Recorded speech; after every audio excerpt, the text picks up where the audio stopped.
Hello there. Welcome. I'm so glad you could join me tonight. Find a comfortable place to settle in, to let go of the day. We're going to go on a quiet journey together into the story of a plant you might feel you already know, from a famous story of survival and rebellion. It's a plant with a name that sounds like a whisper in the dark, Nightlock. But tonight, we're going to look past the fiction and find the truth, because the real plant that inspired this legend is in many ways far more remarkable, and its story is woven deep into our own. It's a story of science, of myth, of beauty, and of profound danger. A story of a shadow in the garden. If you enjoy what we do here, our little quiet corner of the internet, I'd be so grateful if you'd consider leaving a like or subscribing. It just lets me know that these stories are finding a home. And if you feel like it, I'd love to know where you're listening from tonight. It's a lovely thought, all of us around the world, connected for a little while by a shared sense of wonder. But for now, all of that can fade away. It's time to let the world outside this moment soften at the edges. So dim the lights, adjust your pillow until it's just right. Take a slow, deep breath and let it go. And let's travel together, not across continents, but into the deep and tangled history of a single extraordinary plant. Chapter 1. The Shadow in the Garden. Botany, Myth, and the Birth of a Legend. We begin in a place you know well, a dark arena, under a sky of artificial stars. 2 survivors, a boy and a girl, and a handful of glossy black berries. The tension is unbearable. The berries are presented as a choice, a quick, merciful exit in a world without mercy. They are called Nightlock. It is a moment of pure fiction, a brilliant piece of storytelling that has etched itself into our collective memory. And yet the power of that scene, the chill it sends down the spine, doesn't come from nowhere. It taps into a primal, ancient understanding, an inherited memory that some of the most beautiful things in nature are also the most treacherous. The story of Nightlock is a fiction, but the plant it is based on, the real deadly Nightshade, is very, very real. Its story is not one of a single desperate act in a dystopian future, but a sprawling epic that stretches back thousands of years, entwined with the history of medicine, magic, cosmetics, and crime. Its real name is, if anything, even more poetic and more chilling than its fictional counterpart, Atropa belladonna. To find it, we must leave the arena behind and step into the quiet of an old-growth forest. Imagine it with me. The air is cool and damp, smelling of rich, dark earth and decaying leaves. Sunlight struggles to get through the thick canopy above, and when it does, it comes down in these soft, dappled columns, illuminating dancing dust motes like tiny constellations. The ground beneath our feet is soft, a thick carpet of moss and last year's fallen leaves. It's a place of quiet, of patience. Most of the plants here are familiar, comfortable friends. Ferns unfurling their delicate fronds, clusters of wild violets, the sturdy trunks of oak and beech trees wrapped in ivy. But we're looking for something more elusive. We have to search in the half-light, in the places the other plants might shun. It prefers the edges of things, the verges of a forgotten woodland path, the disturbed soil near an old stone wall, or here, in a small clearing where a great tree fell years ago, letting just enough light in. And there it is. At first glance, it is remarkably unremarkable. It doesn't scream for attention. It's a branching herbaceous perennial, standing about waist-high, maybe a little taller. It looks gentle. The leaves are large, a simple oval shape, tapering to a point. Their color is a soft, unassuming, dull green. If you were to reach out and touch one, and we are only imagining, so it is safe to do so, you would feel a slight, downy fuzz, especially on the underside. There's no thorn, no sharp edge, no waxy, aggressive sheen. It is the very picture of placid vegetation. It seems to belong here, in the quiet undergrowth. A botanist might note the way the leaves are arranged on the stem, often in pairs, with one leaf significantly larger than the other, a small but distinctive characteristic. But for most of us walking through these woods, we would likely pass it by without a second thought. It is a plant that has mastered the art of camouflage, not by being flashy, but by being forgettable, a shadow that blends in with other shadows. But lean in closer, look past the leaves, to where the stem branches. Here you'll find the flowers. They are not the cheerful, open-faced blossoms of a daisy or a buttercup. They are shy. They hang downwards, like little bells, their faces turned towards the earth. The shape is elegant, a flared tube of petals fused together. But the color is strange, unsettling. It's a dusky, bruised purple, tinged with a murky brown, and veined with a dirty green. It's the color of a fading twilight, or a very old bruise. They don't seem to be designed to attract the eye, at least not our eye. They have a faint, unpleasant scent, almost fetid, designed not for the delight of bees and butterflies, but for the more gothic tastes of nocturnal moths and certain species of flies. The entire presentation of the flower is one of secrecy, of introversion. It is a bloom that keeps its own counsel. But the true drama of this plant, the part of its story that has captivated and terrified us for centuries, is not in the leaf or the flower, it is in the fruit, the berry. After the strange dusky flower has withered and fallen, a small green sphere begins to swell in its place.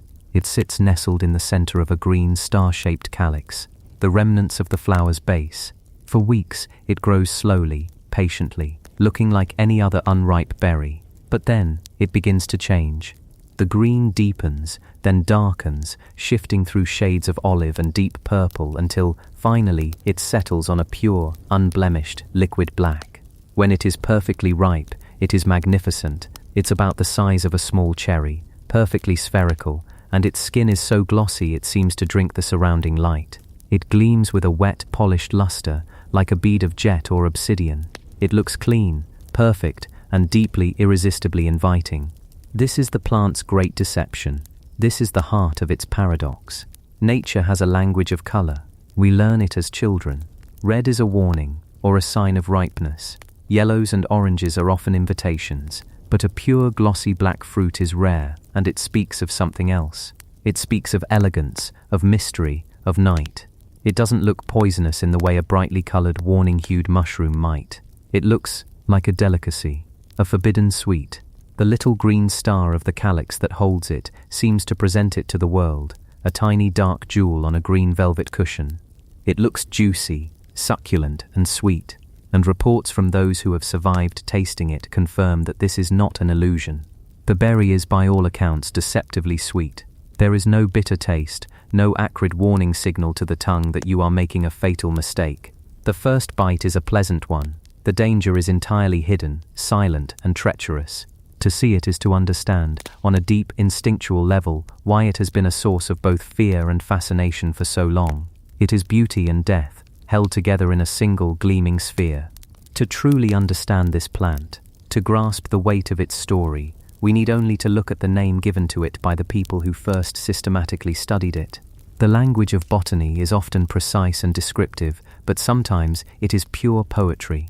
And the name Atropa belladonna is perhaps the most poetic and perfectly fitting name in the entire plant kingdom. It is a name in two parts, and each part tells one half of the plant's contradictory story. Let's start with the first word, Atropa. To understand that name, we have to travel back even further, beyond the quiet forest, beyond the dawn of botany, and into the world of ancient Greek mythology. The Greeks believed that the destiny of every mortal and even every god was controlled by three powerful, ancient goddesses known as the Moirai, or the Fates.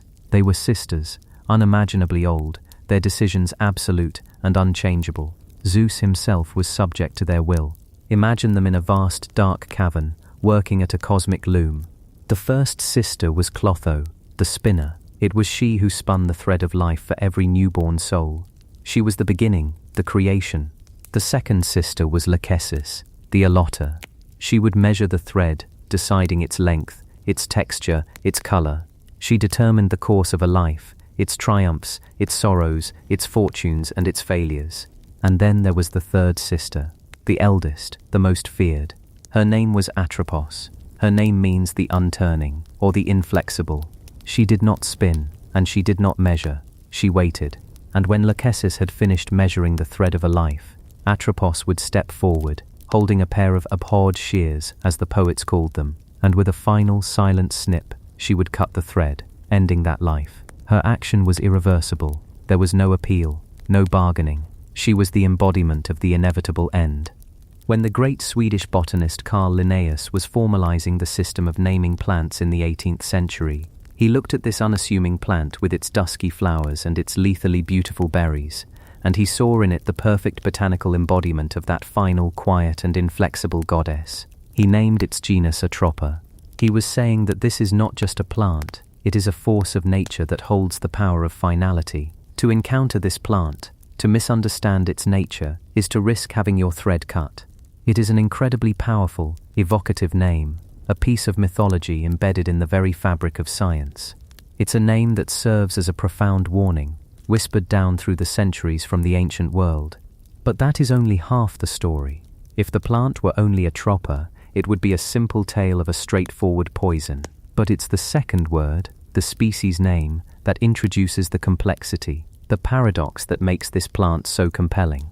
That word is belladonna. For this half of the name, we travel from the mythological darkness of ancient Greece to the sun-drenched courtyards and candlelit ballrooms of Renaissance Italy. Belladonna. In Italian, the words mean, quite simply, beautiful lady. What could a plant named for the goddess of death possibly have to do with a beautiful woman? The connection is both fascinating and deeply strange. During this period, and for centuries before, a woman's pupils were considered a key indicator of her beauty. Large, dark, dilated pupils were seen as a sign of arousal, of excitement, of life. They gave the eyes a deep, mesmerizing, almost liquid quality. A woman with wide pupils was considered captivating, alluring, her gaze hypnotic, and the ladies of the Italian courts discovered a secret in the shadow of the garden. They found that if they took the berries of Atropa belladonna, crushed them, and mixed them with a little water, they could create a potent extract. Using an eyedropper, they would apply a tiny, carefully measured amount of this liquid directly into their eyes. The effect was dramatic, and from their perspective, magical. Within minutes, the alkaloids in the plant extract would go to work. We now know exactly how this happens. The primary active compounds in deadly nightshade are a group of chemicals called tropane alkaloids, most famously atropine and scopolamine. In the eye, these chemicals act as anticholinergics. They work by blocking the action of a neurotransmitter called acetylcholine in the parasympathetic nervous system. Think of it like this. Your iris, the colored part of your eye, has two sets of muscles that work against each other. One set, controlled by one part of your nervous system, constricts the pupil to protect it from bright light. The other set dilates it to let more light in. Acetylcholine is the chemical messenger that tells the constricting muscles to tighten up. Atropine is like a master lockpick. It fits perfectly into the receptors meant for acetylcholine, but it doesn't turn the key. It just sits there, blocking the lock. The message to constrict never gets through. With the constricting muscles paralyzed, the opposing dilating muscles take over unopposed. The result? The pupil widens and widens and widens until the iris is just a thin colored ring around a vast black pool. To the Renaissance lady preparing for a masquerade ball, this was the ultimate cosmetic. It gave her the coveted doe-eyed look, an expression of permanent, captivating wonder. But this beauty came at a significant cost. The most immediate side effect was blurred vision. By paralyzing the muscles that also control the lens of the eye, it made it impossible to focus on anything up close. The world would become a soft, impressionistic painting. Reading a letter, or even recognizing a friend across the room, would become a challenge. And there was a far greater risk. The dosage had to be perfect. A drop or two too many, or an extract that was slightly too potent, and the alkaloids wouldn't just stay in the eyes. They would be absorbed into the bloodstream and travel throughout the body, producing systemic effects, a racing heart, a dry mouth, confusion, and in higher doses delirium, hallucinations, and death. Every application was a gamble, a quiet game of Russian roulette played in the name of beauty. So here we have the complete story, captured perfectly in 2 words. Atropa, the fate who cuts the thread of life. Belladonna, the beautiful lady who uses the plant's power to enhance her allure. It is poison and cosmetic. It is a symbol of death and an instrument of seduction. It is the plant of the mythical hag and the Renaissance princess. This duality is the key to its entire history. It's not just a killer, it's a charmer. And it's this dangerous allure, this beauty that masks a lethal secret that has cemented its place in our folklore and our nightmares. Long before Linnaeus gave it its elegant scientific name, humanity knew and feared this plant. Its reputation slithered through folklore and whispered from the pages of ancient herbals. Its very presence in a garden was considered an ill omen. It was said that the plant was tended by the devil himself, who would watch over its patch and guard it jealously. To some, the beautiful black berry was known as the devil's cherry. It was believed that to even fall asleep in the shade of a deadly nightshade bush was to risk a slumber from which you would never awaken, or worse, to awaken insane. These were not just peasant superstitions, they were recorded by early physicians and naturalists. The Roman author and military commander Pliny the Elder wrote of it in his Natural History, describing its power to induce madness. The Roman military was keenly aware of its properties. There are accounts, such as that from the writer Plutarch, of Mark Antony's soldiers being poisoned by it during their campaign against the Parthians. They were said to have eaten the berries out of hunger and desperation, and subsequently descended into a state of madness and death, dying with a grin upon their faces, a chilling detail that speaks to the plant's neurological effects. But its most notorious role in European folklore is its association with witchcraft. The deadly nightshade belongs to a family of plants called Solanaceae. It is a vast and familiar family, giving us some of our most beloved foods: the potato, the tomato, the eggplant, the chili pepper. It is a family of nourishment and sustenance. But this family has a dark side. A branch of the family tree that includes nightshade also includes other infamous plants like henbane, mandrake, and datura. These plants are all united by the presence of those same powerful tropane alkaloids, atropine, scopolamine, and hyoscyamine. They are the witches' weeds, the key ingredients in the legendary psychoactive brews and ointments of medieval lore. The most famous of these concoctions was the so-called flying ointment. The legend is a vivid one. A witch, preparing for a Sabbath, would create a salve, a greasy unguent made from rendered animal fat, infused with a potent cocktail of these plants. She would then anoint her body with this salve, often applying it to mucous membranes where absorption would be quickest. The effect, according to the folklore and the confessions extracted during the witch trials, was the ability to fly. They would soar through the night sky on a broomstick, traveling to their profane gatherings. For centuries, this was dismissed as pure fantasy, the product of delusion or torture. But modern pharmacology gives us a much more interesting and scientifically plausible explanation. We know that tropane alkaloids are transdermal, meaning they can be effectively absorbed through the skin. And we know what they do once they reach the brain. They are powerful deliriants and hallucinogens. Scopolamine, in particular, can induce a profound state of dissociation, a sensation of being disconnected from one's own body. It can cause vivid, dreamlike hallucinations, vertigo, and a distinct sensation of motion and soaring. So, let's imagine it from a scientific perspective. A woman, living in the harsh, superstitious world of medieval Europe, performs a ritual she believes is magical. She applies an ointment containing a powerful cocktail of psychoactive chemicals. As the alkaloids absorb into her system, her heart rate increases, her mouth goes dry, her perception of reality begins to warp, she lies down, and the world begins to spin. The feeling of her own weight, her connection to the bed or the floor beneath her, dissolves. She feels light, untethered. Her mind, steeped in the folklore of her time, interprets these physiological sensations through the only lens it has, magic. The vertigo becomes flight. The dreamlike hallucinations become visions of the Sabbath. She is not physically flying on a broomstick, but in her mind, in a state of profound chemical-induced delirium, the experience is entirely, terrifyingly real. She is soaring. Atropa belladonna was a key ingredient in this neurological flight. It was the vehicle for a journey not through the sky but into the deepest, strangest corridors of the human mind. It was a plant that could literally alter reality, blurring the line between the waking world and the world of dreams or nightmares. This cemented its reputation as a plant of deep and dangerous magic. It didn't just kill the body, it could unhinge the mind. It was a bringer of madness, a gateway to other worlds, a harbinger of death.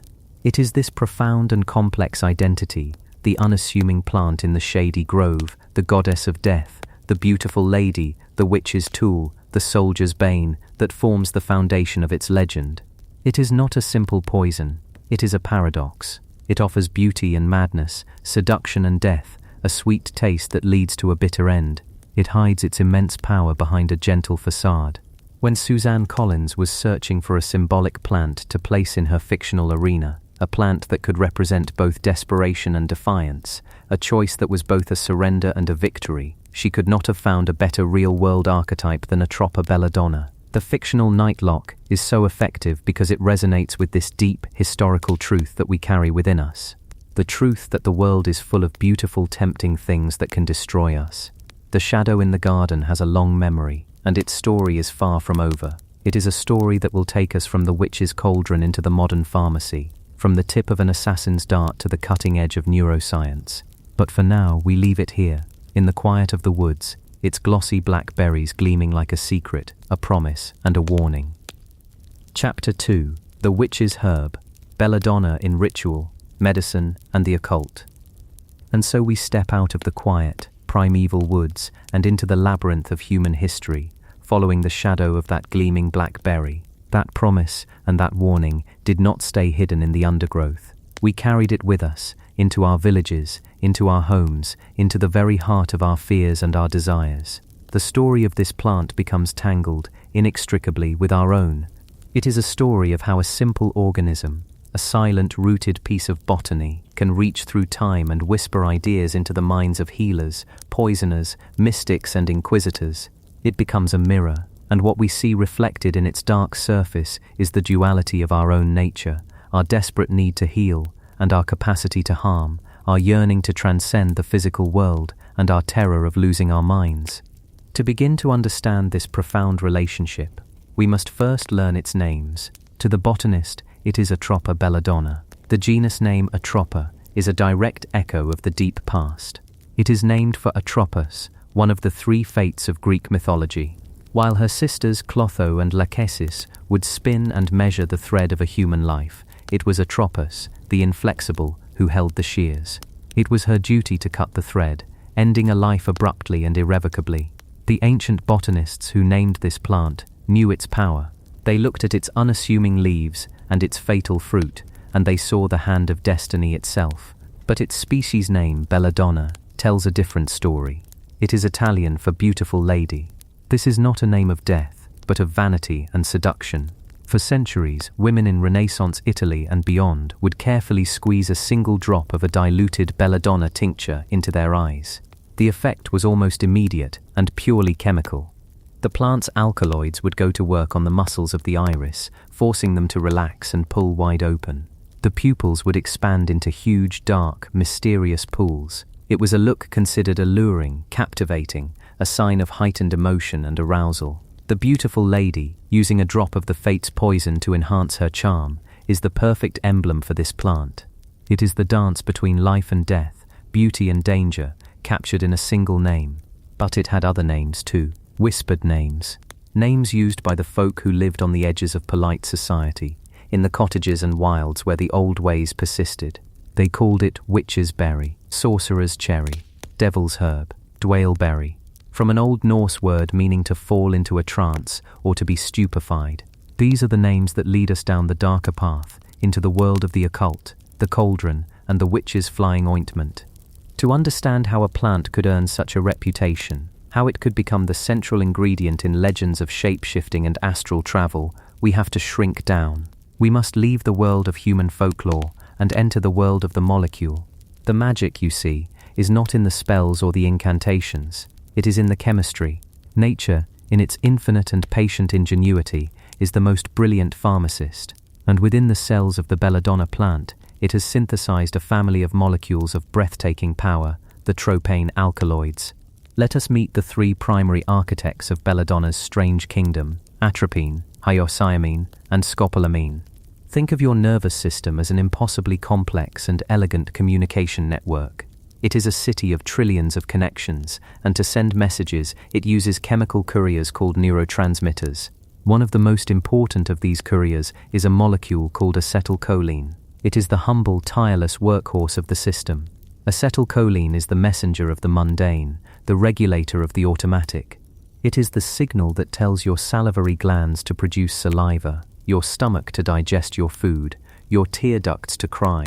It is the gentle brake your brain applies to your heart via the vagus nerve, keeping it from racing out of control. It is also a critical courier in the brain itself, helping to form memories and maintain focus. For acetylcholine to deliver its message, it must fit into a specific receptor on the surface of a cell, like a key fitting into a lock. When the key turns, the message is delivered, and the cell performs its function. This happens billions of times a second, every second of your life, a silent, perfectly choreographed ballet that keeps your body in a state of equilibrium. Now, let us return to those three molecules from the belladonna plant: atropine, hyoscyamine, and scopolamine. They are, from a molecular standpoint, master forgers. They are counterfeit keys. They have evolved over millions of years to have a shape so exquisitely similar to acetylcholine that they can slip into its locks, the muscarinic acetylcholine receptors, with ease. But here is the crucial and terrifying difference. They do not turn. They fit the lock perfectly, but they do not deliver the message. Instead, they simply sit there, blocking the keyhole. They are antagonists. They prevent the real key, acetylcholine, from getting in and doing its job. And so, one by one, the quiet, automatic systems of the body begin to fail.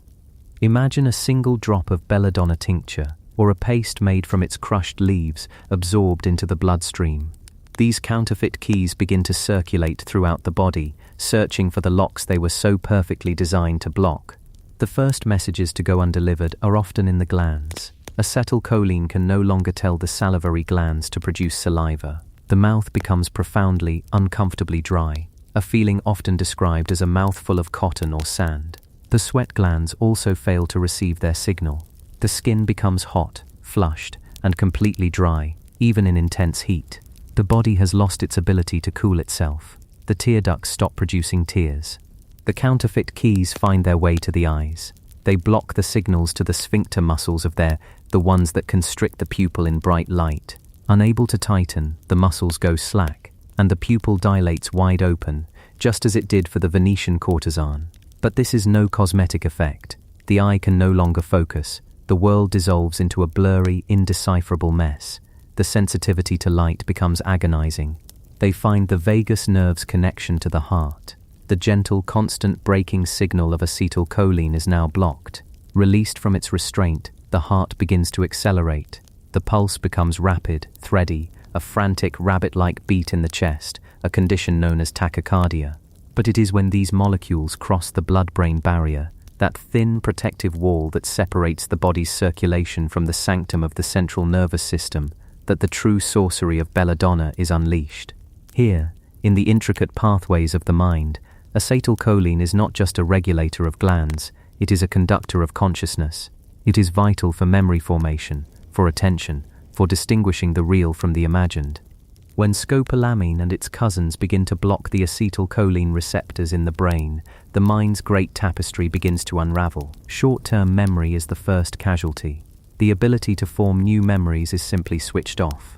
A person might ask the same question again and again, with no recollection of having asked it moments before. There is a profound sense of confusion, of disorientation in time and space. The world feels unreal, like a dream, and the self feels detached from the body. And then come the hallucinations. These are not the kaleidoscopic, geometric patterns of psychedelic compounds. The hallucinations of tropane alkaloids are different. They are terrifyingly real. They are not perceived as hallucinations, they are experienced as reality. This state is known as an anticholinergic delirium. People see things that are not there, insects crawling on the walls, phantom people in the room with whom they will carry on long, one-sided conversations. They will pick at the air, trying to pluck non-existent objects. Familiar faces can become monstrous, and the environment can seem to warp and shift in menacing ways. Now, with this understanding of the chemistry, let us step back into the world of the medieval witch. Imagine a woman, a cunning woman, or a village healer, living in a world steeped in folklore and supernatural belief. She knows the power of the dwaleberry. She has learned, through generations of passed-down knowledge, how to prepare it. She crushes the leaves and berries, mixing them with other potent plants from the same chemical family. Henbane, mandrake root, perhaps datura. She renders animal fat, creating a thick, greasy ointment. This fatty base is crucial.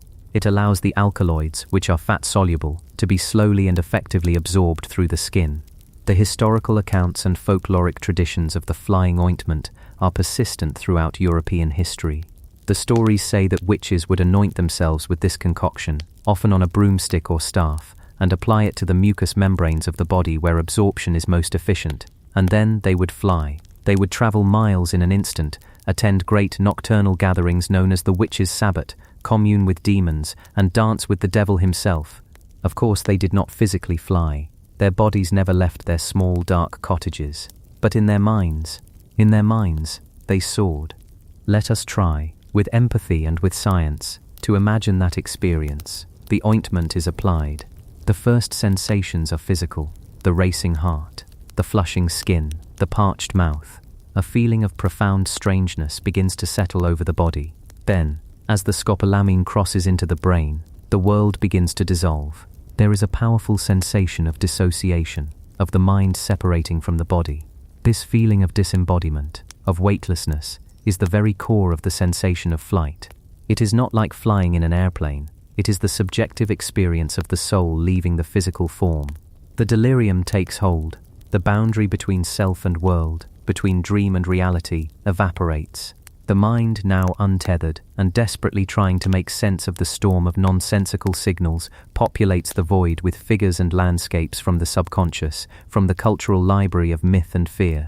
The dark woods outside the cottage become a haunted forest.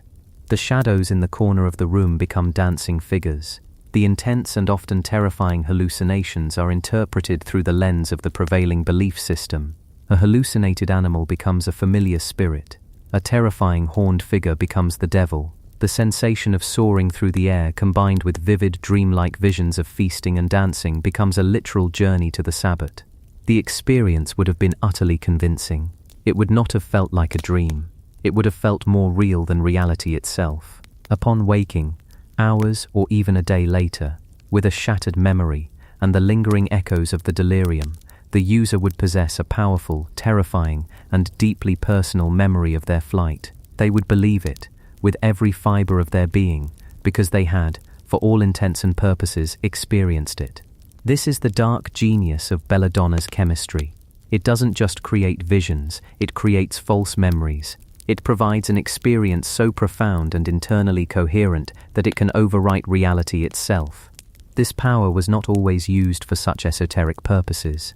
The line between a witch's potion and a healer's medicine was often non-existent. The village cunning woman who might prepare a flying ointment for ritual purposes would also use the very same plant in her daily healing practice. The same alkaloids that could induce a terrifying delirium could, in meticulously controlled doses, be powerful and effective medicines. A tiny amount of belladonna extract could be used to treat stomach cramps and intestinal distress by relaxing the smooth muscles of the gut, the same mechanism, blocking acetylcholine that causes pupils to dilate. A belladonna plaster applied to the skin was a common remedy for aches, rheumatism, and neuralgia, working as a localized anesthetic. Before the age of modern anesthesiology, surgeons would sometimes administer a preparation of belladonna and opium to their patients. The belladonna would reduce salivation and respiratory secretions, making the patient less likely to choke during surgery, while also providing a degree of sedation and amnesia for the ordeal. It was a crude but effective tool in a world of limited options. The apothecary's shop of the 16th or 17th century would have been a place of deep and fragrant mystery, and on its shelves, a tincture of belladonna would have held a place of honor and of fear. It was a respected medicine, a potent poison, and a tool of unknown potential. The knowledge required to use it safely was immense. The difference between a dose that could soothe a colicky infant and one that could kill them was terrifyingly small, a matter of a single miscounted drop. This was the razor's edge upon which folk healers and early physicians walked every day. They were practitioners of an empirical pharmacology, learning the plant's secrets through trial, error, and often tragedy. But this dual nature of belladonna, as a source of both transcendent experience and potent medicine, cast a long and terrible shadow during the era of the great European witch hunts. The plant itself became an unwitting accomplice in centuries of paranoia and persecution. Consider the context of a witch trial.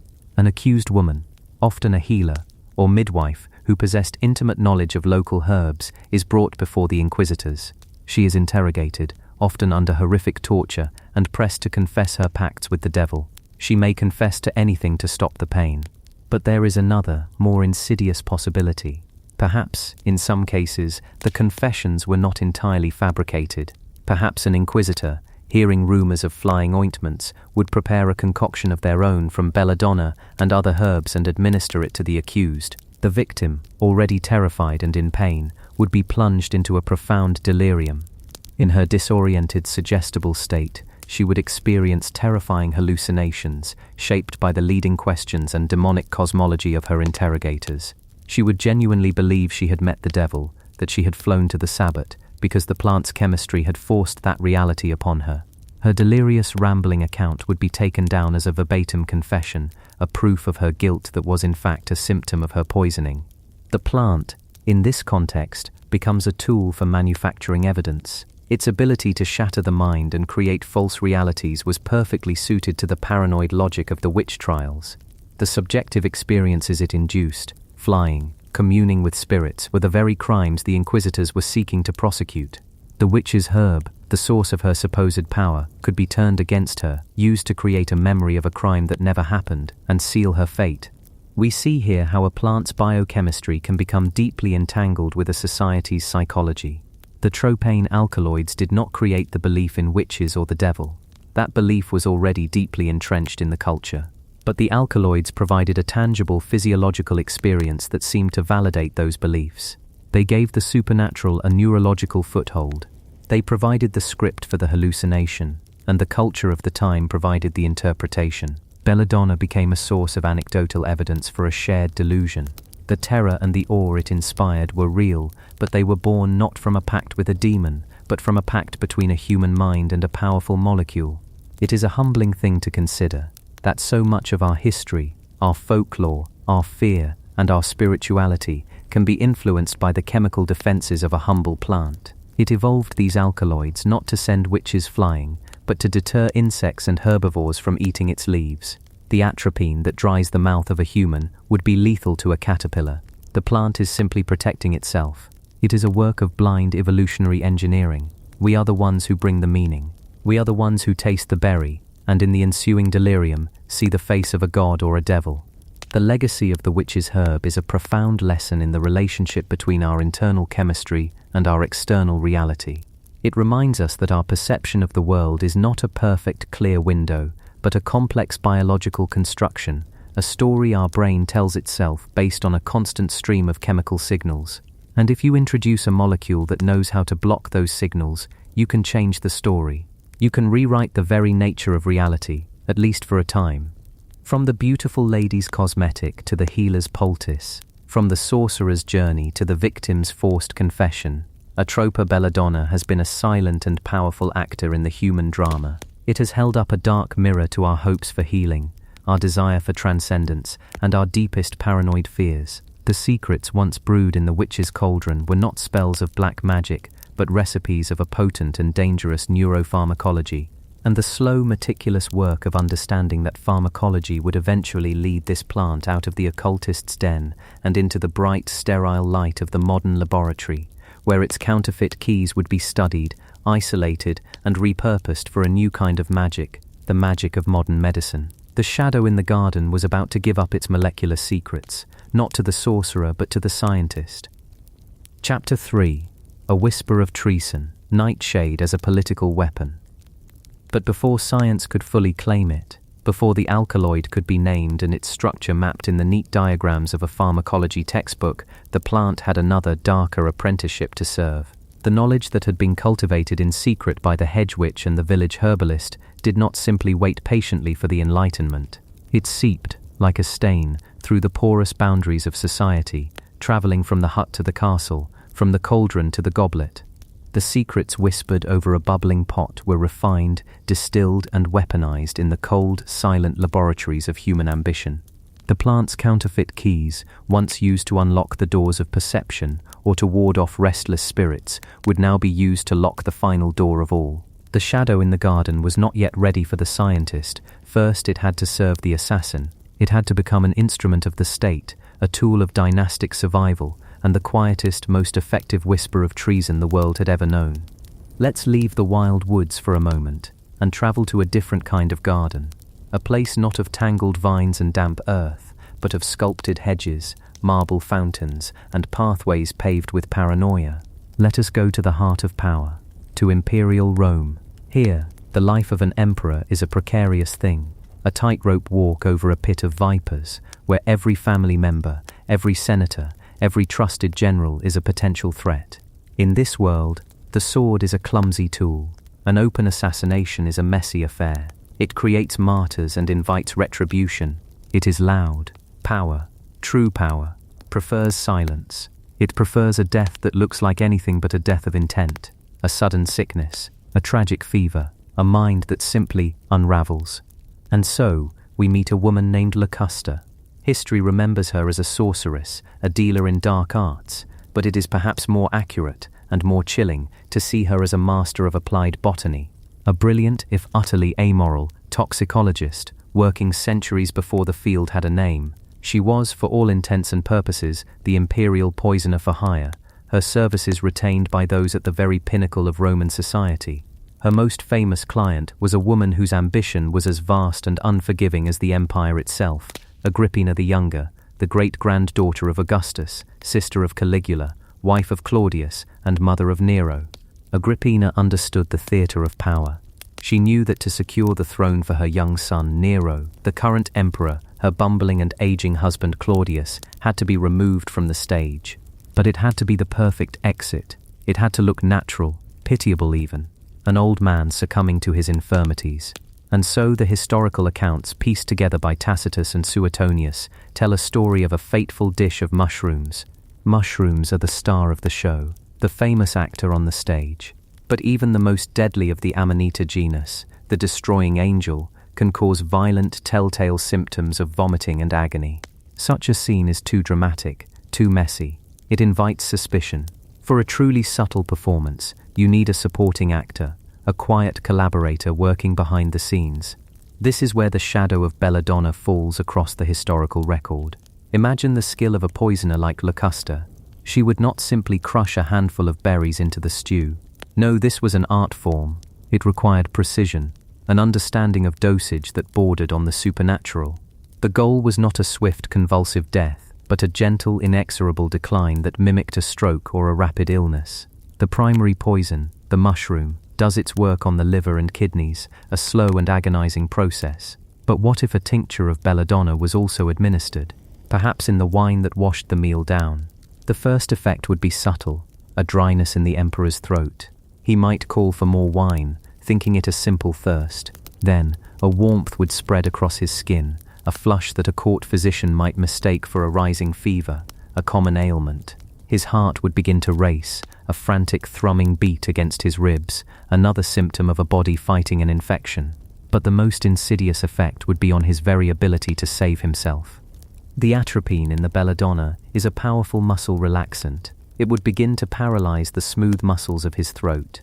Even if he realized he had been poisoned, even if he tried to vomit the deadly meal back up, he would find that he could not. The very reflex of gagging, of expelling the poison, would be stolen from him. He would be trapped, his body a prison, the poison held securely within him to do its work. And if a larger dose of belladonna's other alkaloid scopolamine were included, his mind would begin to fray. He would become confused, disoriented. His words would slur. To onlookers, it would seem the fever was rising to his brain, a classic sign of a fatal illness. He wouldn't be able to name his killer. He wouldn't be able to sound the alarm. He would simply drift away on a tide of delirium, a quiet, confused and tragic death of an old man.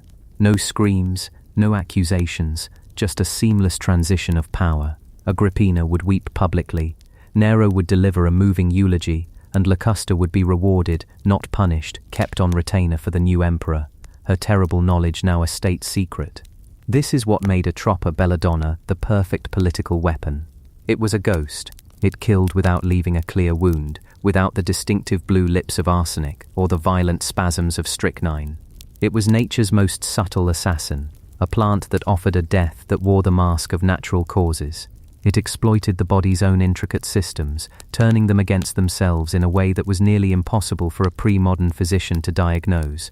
To understand its genius, we need to shrink down, to become smaller than a speck of dust, and travel into the microscopic realm of the human nervous system. Think of your body as a vast and complex nation. It has cities, your organs, and highways of nerves connecting everything. To keep this nation running smoothly, there are two opposing branches of government. There is the sympathetic nervous system, your fight or flight response.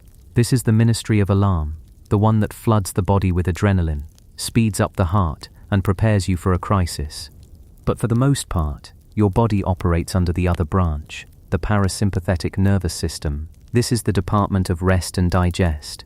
It is the quiet, diligent bureaucracy that handles the mundane, essential tasks of life. It keeps your heart beating at a calm, steady rhythm.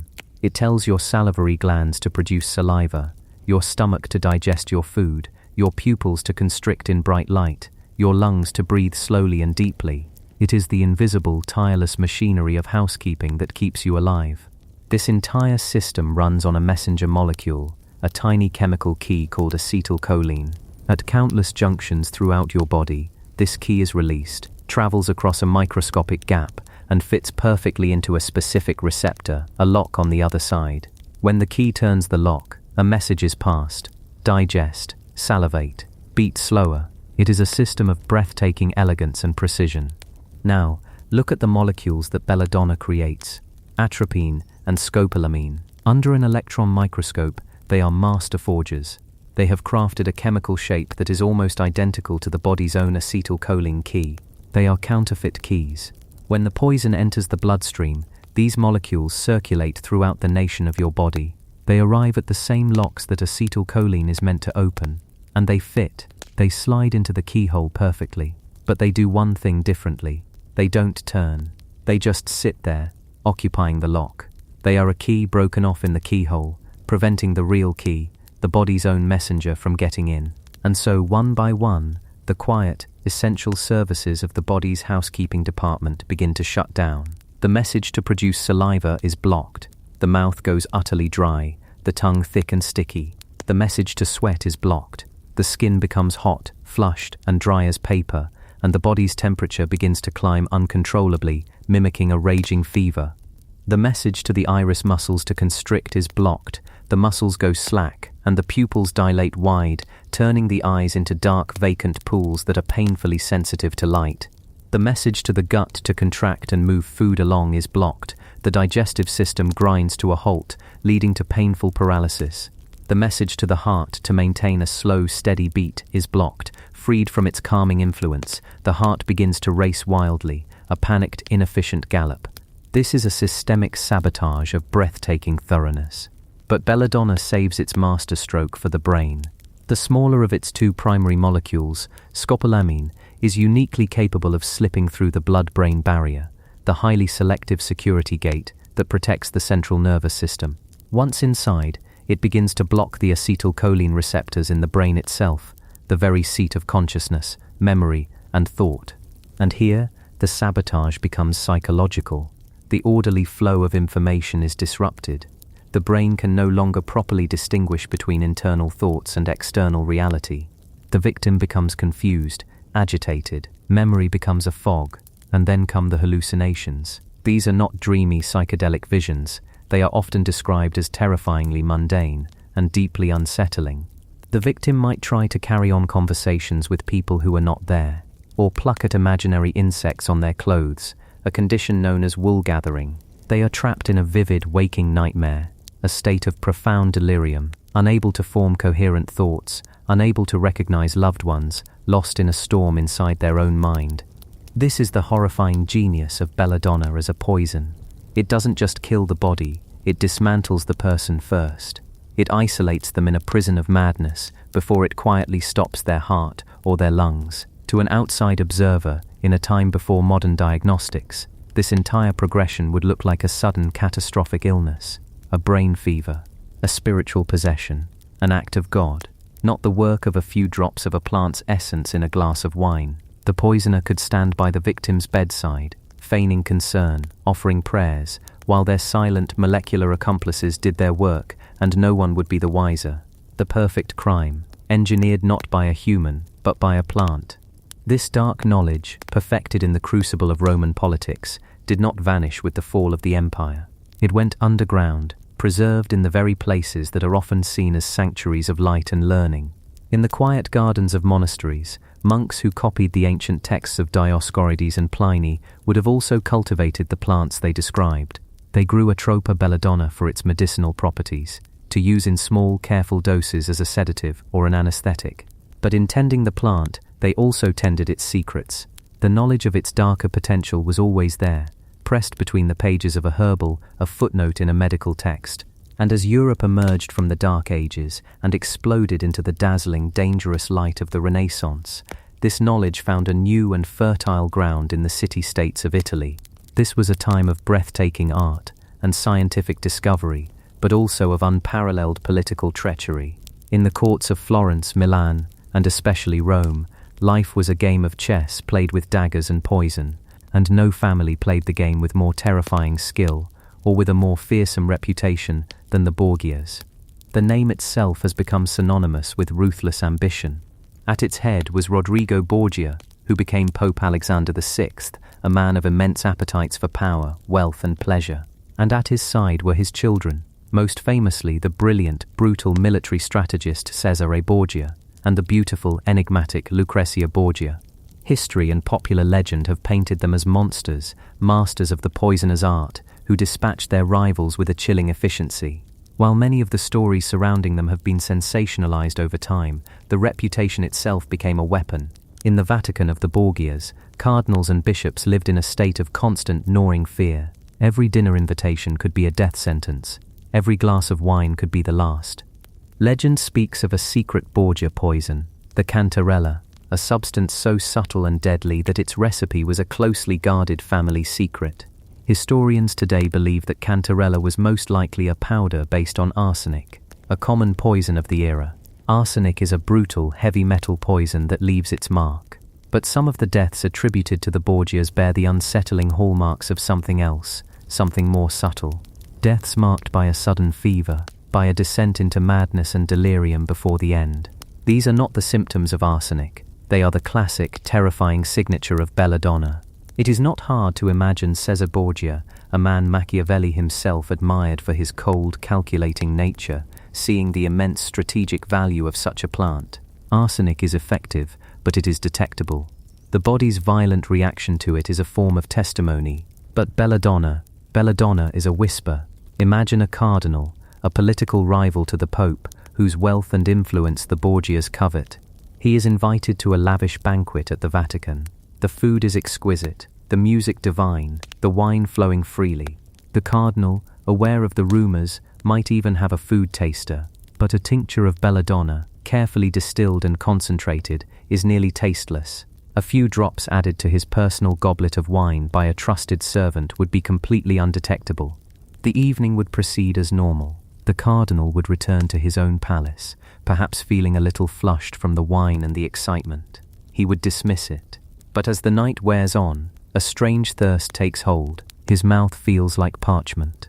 He calls for water, but it brings no relief. His heart begins to beat a little too fast. He feels warm, feverish. He summons his physician, who, seeing the flushed skin and the racing pulse, diagnoses a sudden fever, perhaps brought on by the rich food and wine. The physician prescribes rest, perhaps a cooling compress.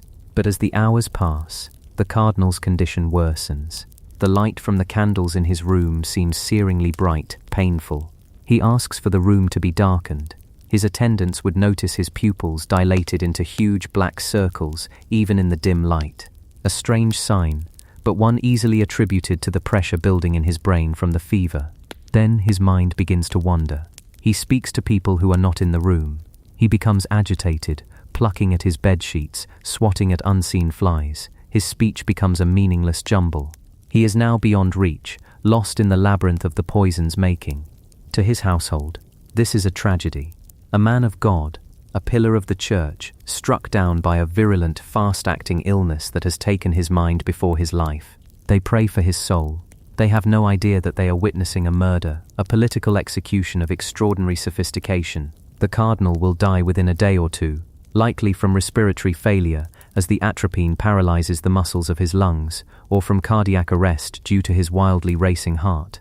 His death will be recorded as a fever. His wealth and lands will be absorbed by the papacy, his influence neutralized, and the Borgias will have consolidated their power, their hands appearing spotlessly clean. This was the true power of belladonna in the halls of the Renaissance. It was a weapon of psychological warfare. The fear it generated was as potent as the poison itself. Once the reputation was established, a mere rumor could be enough to silence a rival. A knowing glance from Cesare Borgia across a crowded room, A toast offered with a thin smile could be enough to make a man feel the first phantom dryness in his own throat. It created an atmosphere of complete distrust, where every meal, every drink, every friendly gesture was suspect. It allowed for the perfect, untraceable transfer of power, leaving behind nothing but a corpse that told a convincing lie. The artistry of the poisoner was in the dosage. Too little, and the victim might only experience a strange illness, a night of frightening hallucinations from which they might recover, now alerted and vengeful. Too much, and the symptoms would be too dramatic, too sudden, the pupil dilation too obvious, raising the suspicion of even a rudimentary physician. The perfect dose was a sliver of chemistry on the edge of a knife, just enough to tip the victim over the edge into a fatal cascade that perfectly mimicked a natural decline. This required practice. It required experimentation. It required a cold, scientific detachment from the human cost. The Borgias and poisoners like them were not just murderers, they were dark pharmacologists, conducting unsupervised lethal clinical trials in the courts and palaces of Italy. And this reputation was not confined to Italy's shores. The legend of the beautiful lady and her deadly berries spread throughout Europe. In Scotland, the chronicles of Hector Boece, later used by Shakespeare for his play Macbeth, tell a story of a Scottish king, Duncan I, using belladonna as a weapon of war. During an invasion by the Danes under King Sweyn, a truce was called. As a gesture of goodwill, the Scots sent provisions of food and drink to the Danish camp. What the Danes did not know was that the Scots had infused the ale and bread with the juice of sleepy Nightshade. The Danish soldiers, celebrating the truce, consumed the poisoned goods with gusto. The effect was not immediate death, but the profound, disorienting intoxication and narcosis that belladonna can produce. The Danish army was rendered helpless, not by swords but by botany. They fell into a deep, delirious slumber, completely incapacitated. King Duncan's forces then fell upon the sleeping army and slaughtered them. It is a story of warfare conducted not with steel, but with alkaloids, an entire army neutralized by a plant's ability to hijack the nervous system. Whether this event happened exactly as described is a matter of historical debate, but the fact that the story was told and believed is what is important. It shows that by this time, the properties of Atropa belladonna were widely understood, and its use had moved beyond the personal vendetta to the realm of military strategy. It was a plant of immense power, a silent ally on the battlefield and in the back rooms of power. From the Roman empress securing a throne for her son, to the Renaissance pope eliminating his rivals, to a Scottish king defending his realm, the story is the same. It is a story of human beings reaching for a tool that nature provided, a tool of unparalleled subtlety and effectiveness for the darkest of purposes.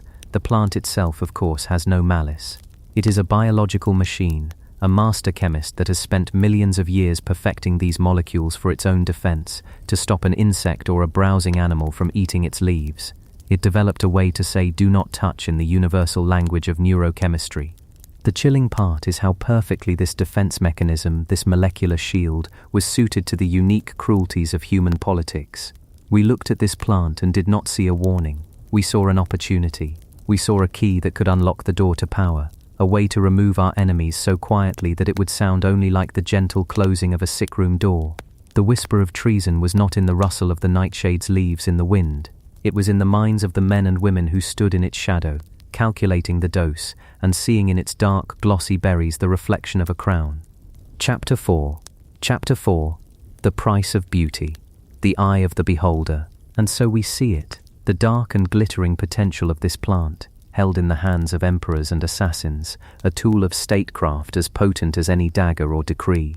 We have walked through the shadowed halls of power, where the whisper of its name could topple a throne. We have seen how its quiet chemistry could rewrite the future of a dynasty. But the reflection in that dark, glossy berry was not always of a crown.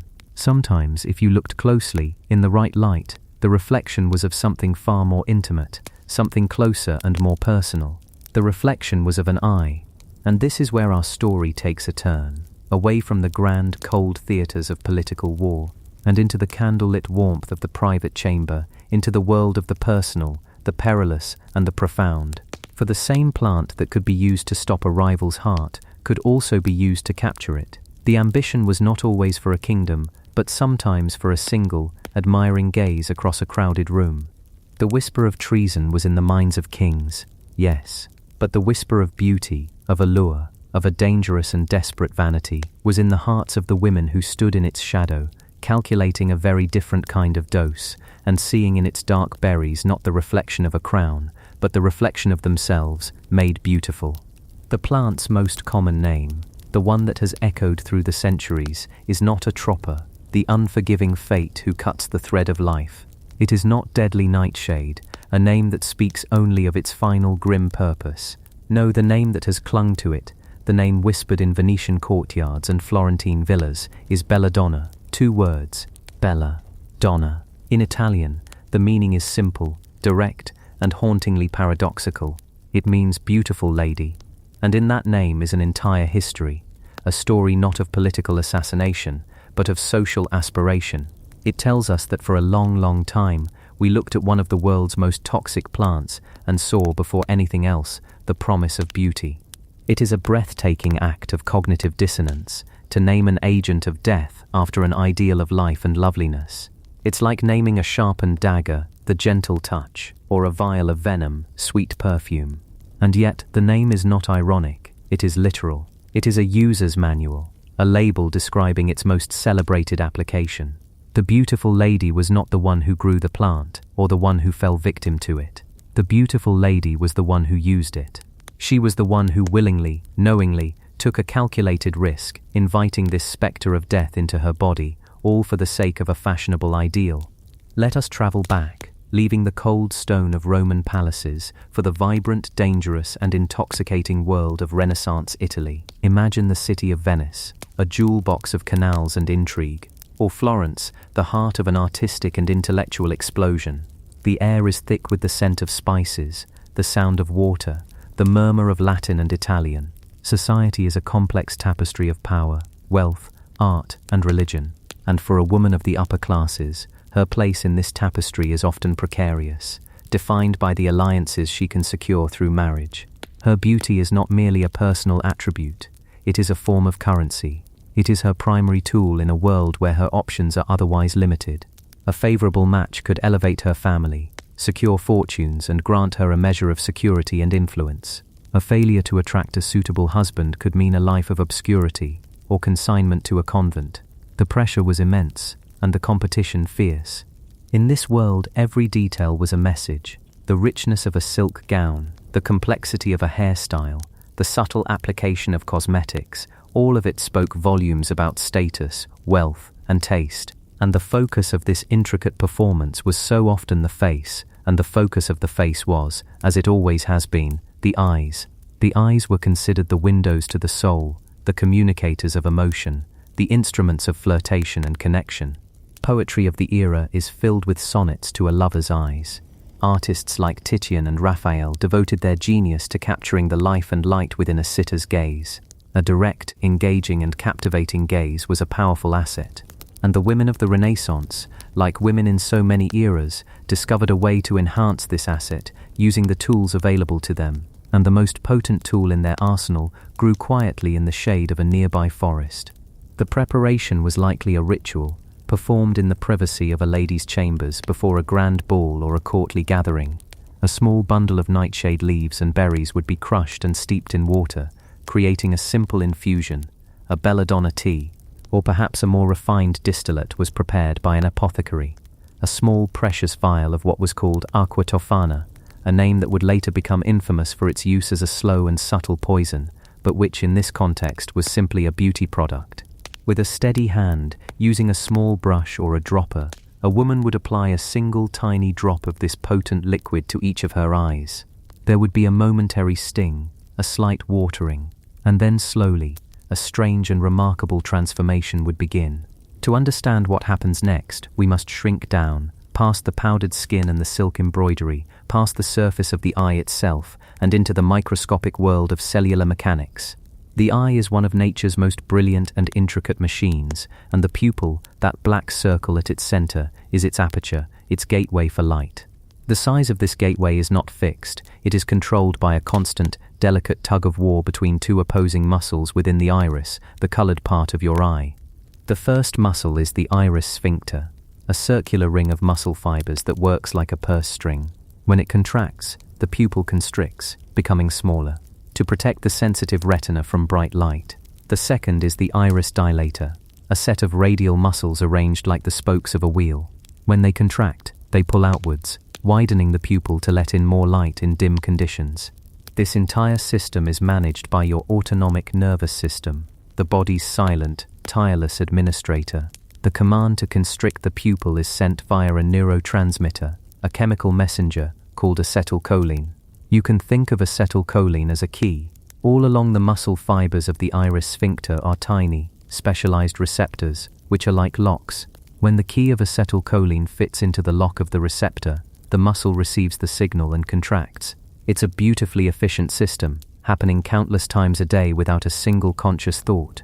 Now, into this perfectly balanced system, we introduce our drop of belladonna. The primary active compounds in the plant, atropine and scopolamine, are what chemists call muscarinic antagonists. But we can think of them more simply. Atropine is a master lockpick, a chemical skeleton key. It has a molecular shape that is remarkably similar to acetylcholine, so similar that it can fit perfectly into the same receptor locks on the iris sphincter muscle. But here is the crucial difference. While it fits the lock, it does not turn it. It doesn't deliver the message to contract. Instead, it just sits there, jamming the lock, preventing the real key, acetylcholine, from getting in. The effect is immediate and profound. The purse string muscle, the iris sphincter, is chemically paralyzed. It can no longer receive the command to tighten. It goes limp. Meanwhile, the opposing muscle, the iris dilator, is still perfectly functional.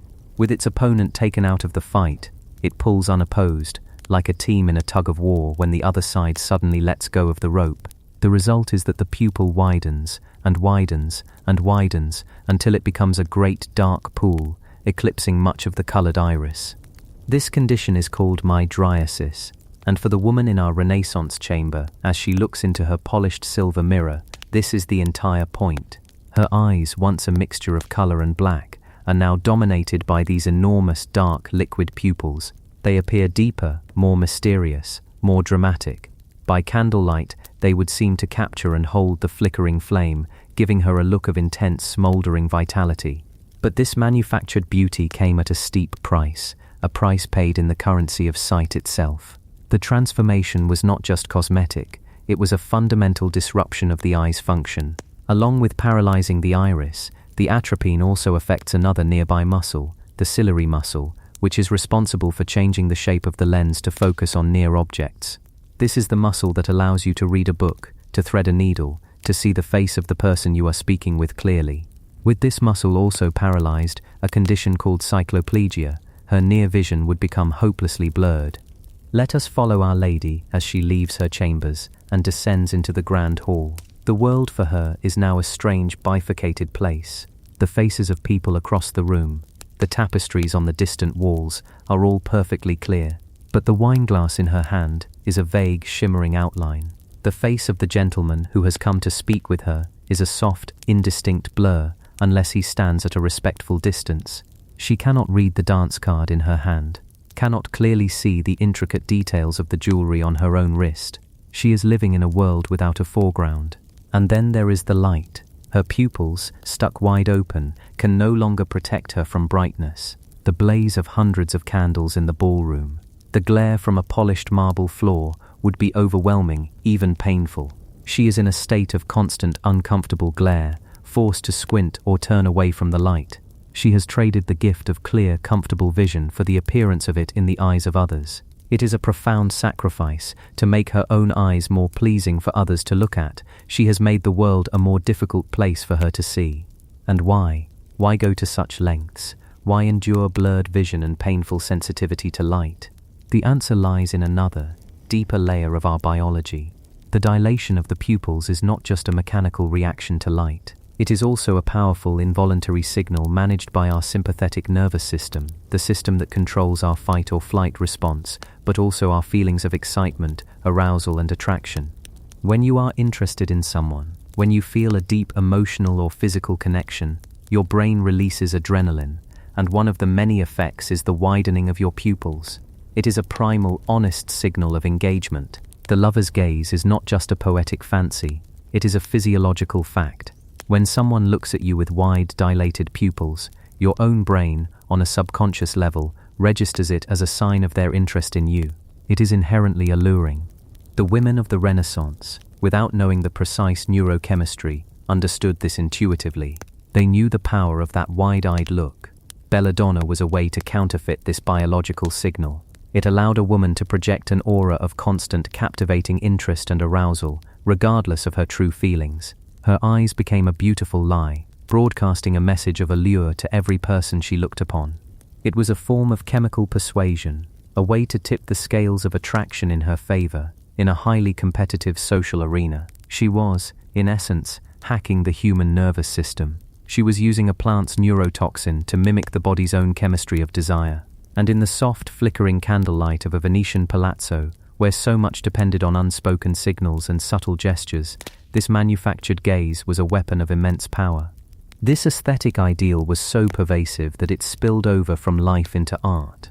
If you spend time wandering through the portrait galleries of the Uffizi in Florence or the Louvre in Paris, and you look closely at the portraits of noble women from the 15th and 16th centuries, you will begin to notice it. Look at Raphael's portrait of a young woman, La Fornarina, or Titian's La Bella. The women are often depicted with luminous skin, serene expressions, and impossibly large, dark, deep-set eyes. Their pupils seem to drink the light. While artists certainly took liberties to flatter their patrons and conform to an ideal of beauty, it is very likely they were also painting what they saw. Women whose eyes were cosmetically, chemically altered. The paintings become not just portraits of individuals but historical documents capturing a fleeting and dangerous fashion. They immortalize a gaze that was both idealized and artificial, a look of profound beauty born from a profound risk. The window to the soul had been chemically propped open, and the artists of the age painted it, perhaps without even knowing the secret behind the mesmerizing gaze of their sitters. But this was a dangerous game, played with a substance that does not forgive carelessness. The line between a cosmetic and a poison is, in the case of belladonna, almost invisibly thin, the same atropine that paralyzed the muscles of the eye, when absorbed systemically into the bloodstream, begins to work its dark magic on the rest of the body. A few drops of a poorly made infusion, or one accidental swallow, could be the difference between beauty and tragedy. Imagine a slight miscalculation, the dose is too strong, or some of the liquid trickles down the tear duct and is absorbed. The first signs would be subtle, easily mistaken for the excitement or heat of the evening. A dryness in the mouth, a flushing of the skin. She might feel her heart begin to beat faster, a flutter in her chest, that is not from romance, but from the atropine beginning to disrupt the vagus nerve's control over her heart rate. Her vision, already blurred, might begin to swim with strange patterns and hallucinations. The festive music of the ballroom might warp and distort. Confusion would set in. The elegant courtier she was speaking to might suddenly seem menacing, his face melting into a grotesque mask. She would be in the opening stages of acute anticholinergic poisoning, a state of delirium and terror, all while dressed in her finest silks and jewels. The beautiful lady would be, in a matter of hours, transformed into the feverish, incoherent victim of the very substance she used to enhance her charm. It is a chilling thought, a quest for beauty ending in a terrifying and lonely madness, a dance with desire ending in a dance with death. Even for those who mastered the dosage, who used it for years without a fatal mistake, there were long-term consequences. The constant, artificial dilation of the pupil can interfere with the normal circulation of the aqueous humor, the fluid inside the eye. This can lead to a gradual increase in intraocular pressure, putting a slow crushing strain on the optic nerve. This is the mechanism of glaucoma, a disease that steals sight slowly, starting with the periphery and closing in like a tunnel until all that is left is darkness. The very women who spent years cultivating a captivating gaze could have been, drop by drop, slowly extinguishing their own ability to see. It is a terrible irony. The long-term price for having beautiful eyes was, potentially, blindness. The window to the soul, held open for too long, eventually had the shades drawn permanently. And so we are left with this profound duality, encapsulated in a single plant and a single vial on a lady's dressing table. The belladonna infusion was a tool of two transformations. With a single drop, it could transform a woman into the ideal of beauty, her eyes made deep and mysterious, her gaze a potent social weapon. But with a few more drops, mixed into a cup of wine, it could transform a troublesome husband or a rival suitor into a corpse. The same substance used to attract a lover could be used to murder him. It is beauty and betrayal, desire and death, all held within the same clear liquid. This practice reveals so much about the crushing weight of beauty standards and the incredible lengths to which people will go to meet them. It is tempting to look back on these Renaissance women with a sense of modern superiority, to see their actions as bizarre and archaic. But are they really so different from us? We live in an age of Botox, a purified form of botulinum toxin, one of the most lethal substances known to science, which we inject into our faces to paralyze muscles and smooth wrinkles. We undergo risky cosmetic surgeries, subject ourselves to chemical peels, and follow punishing diets, all in the pursuit of an ever-shifting ideal of beauty. The technology has changed, the chemistry is more refined, but the fundamental impulse remains the same. The willingness to suffer, to risk, to introduce poisons and scalpels into our bodies for the sake of appearance is a deeply, persistently human trait. The story of belladonna as a cosmetic is not just a historical curiosity, it is a parable.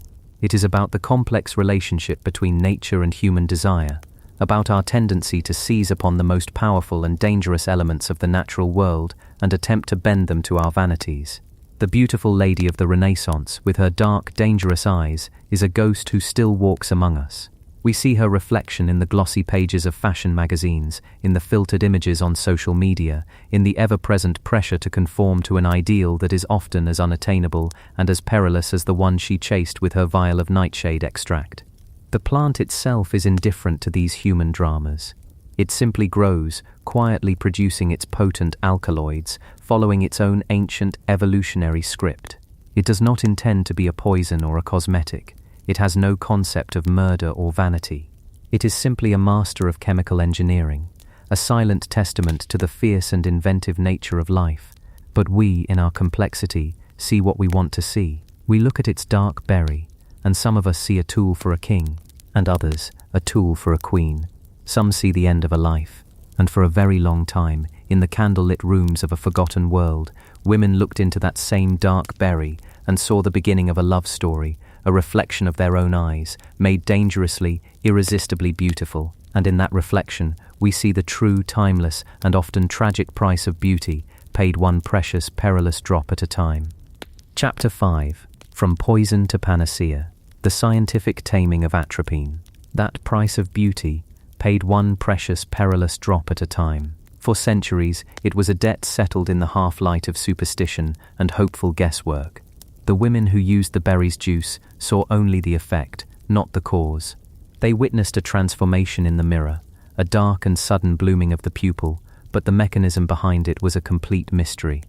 It was a kind of botanical magic, a secret whispered from the plant to the body, with no human translator to interpret the language. The plant held all the power. It dictated the terms, and we, in our ignorance, could only accept them, hoping the dose that made one beautiful would not be the dose that made one blind, or worse. For so long, we stood on the outside of this mystery, looking in. But then, humanity began to change the way it looked at the world. The candlelight of the alchemist's study gave way to the steady, analytical glow of the gas lamp in the laboratory. We began to develop new eyes, not of flesh, but of glass and metal and reason. We were no longer content to simply observe nature's effects. We wanted to understand its architecture. We wanted to dismantle the clock, piece by piece, to see how the gears turned. And so our gaze turned from the outward magic of the deadly nightshade to the intricate machinery hidden within its cells. The age of wonder was not ending. It was simply being reborn as the age of understanding. The journey began in the early 19th century, in the bustling laboratories of Germany, where a new kind of explorer was charting the unseen wilderness inside of plants. These weren't adventurers scaling mountains or crossing oceans. They were chemists, armed with beakers, distillates, and an unshakable curiosity. They took the leaves, the roots, the berries of Atropa belladonna, and they began to patiently, painstakingly take them apart. They would grind and boil and filter. They would treat the plant's essence with acids and bases, using the fundamental laws of chemistry as a key to unlock its secrets. It was a process of subtraction, of purification. They were trying to find the single, active principle, the ghost in the machine, the one component, out of hundreds, that held the power to widen a pupil, to quicken a pulse, to silence the breath. Imagine the quiet patience required. Day after day, a process of careful refinement, washing away the cellulose, the sugars, the pigments, everything that made the plant a plant, in search of something invisible. And then, one day, it happens. A chemist named Friedlieb Ferdinand Rung, a man who saw the chemistry in everything, from coffee to coal tar, first managed to coax out a crude, impure substance from the nightshade that held its pupil-dilating power. He had captured the spirit. A few years later, in 1831, another chemist, Heinrich Mein, went a step further. Through an even more refined process, he caused that spirit to take on a physical form. From a dark, viscous liquid, tiny, glittering, needle-like crystals began to precipitate out of the solution. This was a moment as profound as the discovery of a new continent. For the first time, the power of the deadly nightshade was no longer just a property of the plant. It was a thing, a pure crystalline substance that you could hold in a vial, weigh on a scale, and most importantly measure. They called it atropine, naming it after Atropos, the eldest of the Greek fates, the one who held the shears and cut the thread of life. It was a fitting name, a nod to the plant's fearsome reputation. But by isolating it, by giving it a name and a chemical formula, science had in a sense taken the shears out of her hand. We were no longer at the mercy of the raw plant, with its wildly variable concentrations of poison. A berry from a sun-drenched hill might be twice as potent as one from a shady valley. A leaf picked in spring might be weaker than one picked in late summer. This was the terrifying roulette of herbalism. But now, with pure atropine, the game was no longer one of chance. It was becoming one of precision. And this is where the entire story of poison pivots. It's where we discover one of the most fundamental truths in all of pharmacology, a principle so simple and so profound that it governs everything from the water you drink to the air you breathe. It is the wisdom of the ancient physician Paracelsus, who said, "All things are poison, and nothing is without poison. The dosage alone makes it so a thing is not a poison." We call it the dose-response relationship. Think of it like this. Sunlight on your skin, in small doses, creates vitamin D and a pleasant warmth. It's life-giving, but in a massive, prolonged dose, that same sunlight becomes a poison, burning the skin, damaging DNA, causing disease. Or water. A glass of water is essential for life, but drinking gallons and gallons in a short time can be fatal, a condition called water intoxication that fatally dilutes the body's electrolytes. The substance doesn't change. The sun is still the sun. The water is still water. What changes is the amount, the dose. For centuries, Atropa belladonna was known only in its poisonous, unpredictable doses. A single berry could contain enough atropine to be fatal to a child.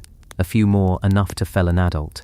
But what the chemists of the 19th century had done, by isolating that pure crystal, was to give us a measuring cup.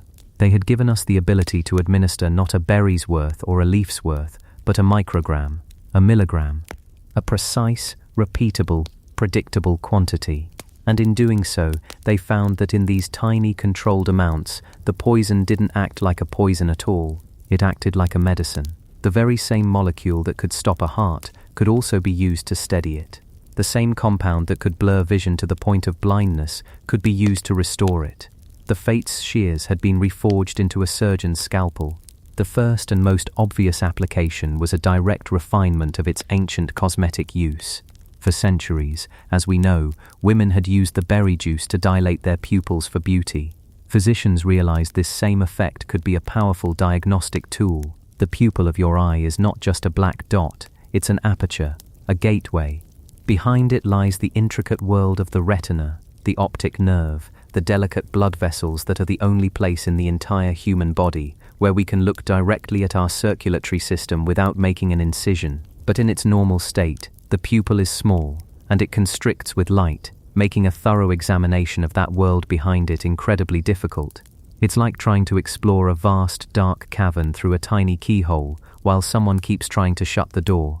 Now, with purified atropine, an ophthalmologist could place a single, precisely measured drop into a patient's eye, and just as it had for the Venetian noblewomen, the magic would happen. But this was a controlled, safe, and temporary magic. The atropine molecule goes to work on a microscopic level. It finds the muscles in the iris, the colored part of your eye, that are responsible for constriction. These muscles work by receiving messages from a chemical messenger called acetylcholine. Acetylcholine is the signal that says, "It's bright in here, tighten up, shrink the pupil." Atropine is a masterful imposter. It's shaped just right to fit into the receptor, the little molecular lock that acetylcholine is meant to turn. But when atropine fits into the lock, it doesn't turn the key. It just sits there, blocking the keyhole. It's a tiny passive obstructionist. The messages from the brain to constrict the pupil are still being sent. The acetylcholine is still being released, but it arrives at the muscle to find all the locks are already filled.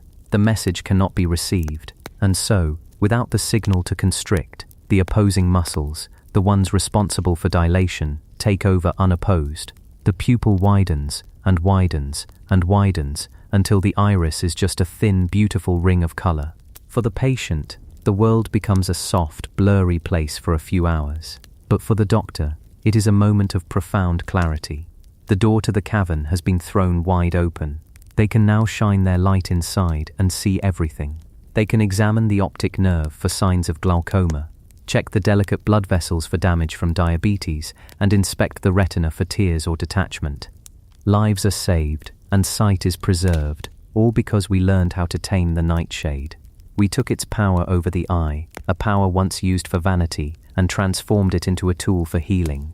We learned to use the key not to trick a lover, but to look into the very window of the soul and predict the coming storms. But the taming of atropine did not stop at the eye. Its influence extends much deeper, into the very rhythm of life itself, the beating of the heart. Your heart doesn't just beat on its own. It's part of a constant, elegant conversation with your nervous system. A special nerve, called the vagus nerve, acts as a sort of gentle brake on the heart. It releases that same chemical messenger, acetylcholine, which tells the heart's natural pacemaker to slow down. "Easy now," it whispers. "Conserve your energy." This is a crucial system for keeping our heart rate calm and steady when we're at rest. But during a medical crisis, or under the profound stress of surgery, sometimes this braking system can become too aggressive. The heart rate can drop to dangerously low levels, a condition called bradycardia, starving the brain and other vital organs of oxygen. This is where atropine performs another of its quiet miracles. When injected into the bloodstream, it circulates throughout the body and finds the acetylcholine receptors in the heart, the very ones the vagus nerve uses to apply the brakes. And just as it does in the eye, the atropine molecule slips into the receptor and blocks it. It doesn't stimulate the heart. It simply prevents it from being slowed down. It's like taking your foot off the brake pedal of a car that's already rolling. The heart's own natural faster rhythm is uninhibited, and the heart rate rises back to a safe level. Think of an anesthesiologist in the middle of a complex, hours-long surgery. They are the guardian of the patient's unconscious life, monitoring a symphony of vital signs. If they see the heart rate begin to fall, they don't panic. They reach for a small vial. A tiny measured dose of atropine is administered, and on the monitor they watch as the gentle hand of the vagus nerve is lifted and the heart's rhythm securely, predictably, climbs back into a safe rhythm. It is a moment of profound control over the body's most vital function. The poison that in a single berry could stop a heart for good is now used in a sterile syringe to ensure that the heart does not stop. It's a beautiful paradox, a testament to what we can achieve when we replace fear with knowledge. We took the power that ends the song and learned to use it to conduct the orchestra. This ability to intervene, to block a specific biological pathway, gives atropine its most dramatic and life-saving role as an antidote to some of the most terrifying poisons ever created by humankind. To understand this, we need to look again at that chemical messenger, acetylcholine. It doesn't just control pupil size and heart rate. It's one of the primary messengers for communication between nerves and muscles. Every time you decide to move your arm, your brain sends a signal down a nerve. At the very end of that nerve, where it meets the muscle, a little puff of acetylcholine is released. It crosses a tiny gap and tells the muscle to contract. To stop the contraction, an enzyme called acetylcholinesterase arrives almost instantly and breaks down the acetylcholine. It's a perfect clean system: signal, action, cleanup, on, off. Now consider some of the most lethal compounds known: organophosphate nerve agents like sarin gas and many common agricultural pesticides. These substances are so deadly because they attack this precise system. Their one and only function is to destroy the cleanup enzyme, acetylcholinesterase. Without the enzyme, the acetylcholine is never broken down. The on switch is permanently stuck. The nerve keeps firing, the muscle keeps contracting, and the body descends into a storm of overstimulation known as a cholinergic crisis. It is a truly horrific way for the body to betray itself. All the glands that are normally controlled by acetylcholine go into overdrive. The body produces floods of saliva and tears, uncontrolled sweating, vomiting, and diarrhea. The smooth muscles of the airways constrict, making it impossible to breathe, while the lungs fill with fluid. The skeletal muscles twitch, convulse, and finally go into a rigid, exhausting paralysis. The heart rate plummets. The brain itself is overwhelmed. It is a total system failure, caused by an excess of one of the body's own essential signals. The body is essentially shouting at itself, relentlessly, until it tears itself apart. In this terrifying scenario, atropine is not just a medicine, it is a lifeline. It is the core component of the auto-injectors carried by soldiers for protection against chemical warfare, and by paramedics responding to pesticide poisonings. When injected, the atropine floods the system. It cannot repair the broken cleanup enzyme, but it can provide a desperately needed defense. It races to all of those overstimulated receptors in the glands, in the lungs, in the heart, and it blocks them. It stands in the doorway, shielding the cells from the unending torrent of acetylcholine. It can't stop the shouting, but it can cover the ears. The effect is almost immediate. The production of fluids begins to dry up. The airways relax, allowing oxygen to enter the lungs once more. The heart rate stabilizes. Atropine doesn't cure the poisoning. Other drugs are needed for that, but it buys the most precious commodity in the world: time. Time for the body to slowly, eventually, generate new enzymes. Time for the patient to be stabilized and supported. Countless lives, from soldiers on the battlefield to farmers in the field, have been saved by this remarkable molecule.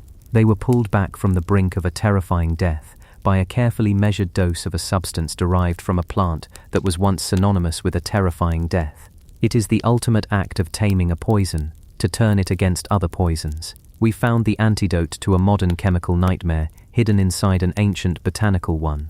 The family of compounds found in the nightshade, the tropane alkaloids, includes not just atropine but also its very close cousin, scopolamine. While atropine is a blocker, scopolamine has a similar blocking effect, but with a more pronounced impact on the central nervous system, particularly the parts of the brain that process motion and maintain balance. This subtle difference allows it to be used for a much more common, though less dramatic ailment: motion sickness.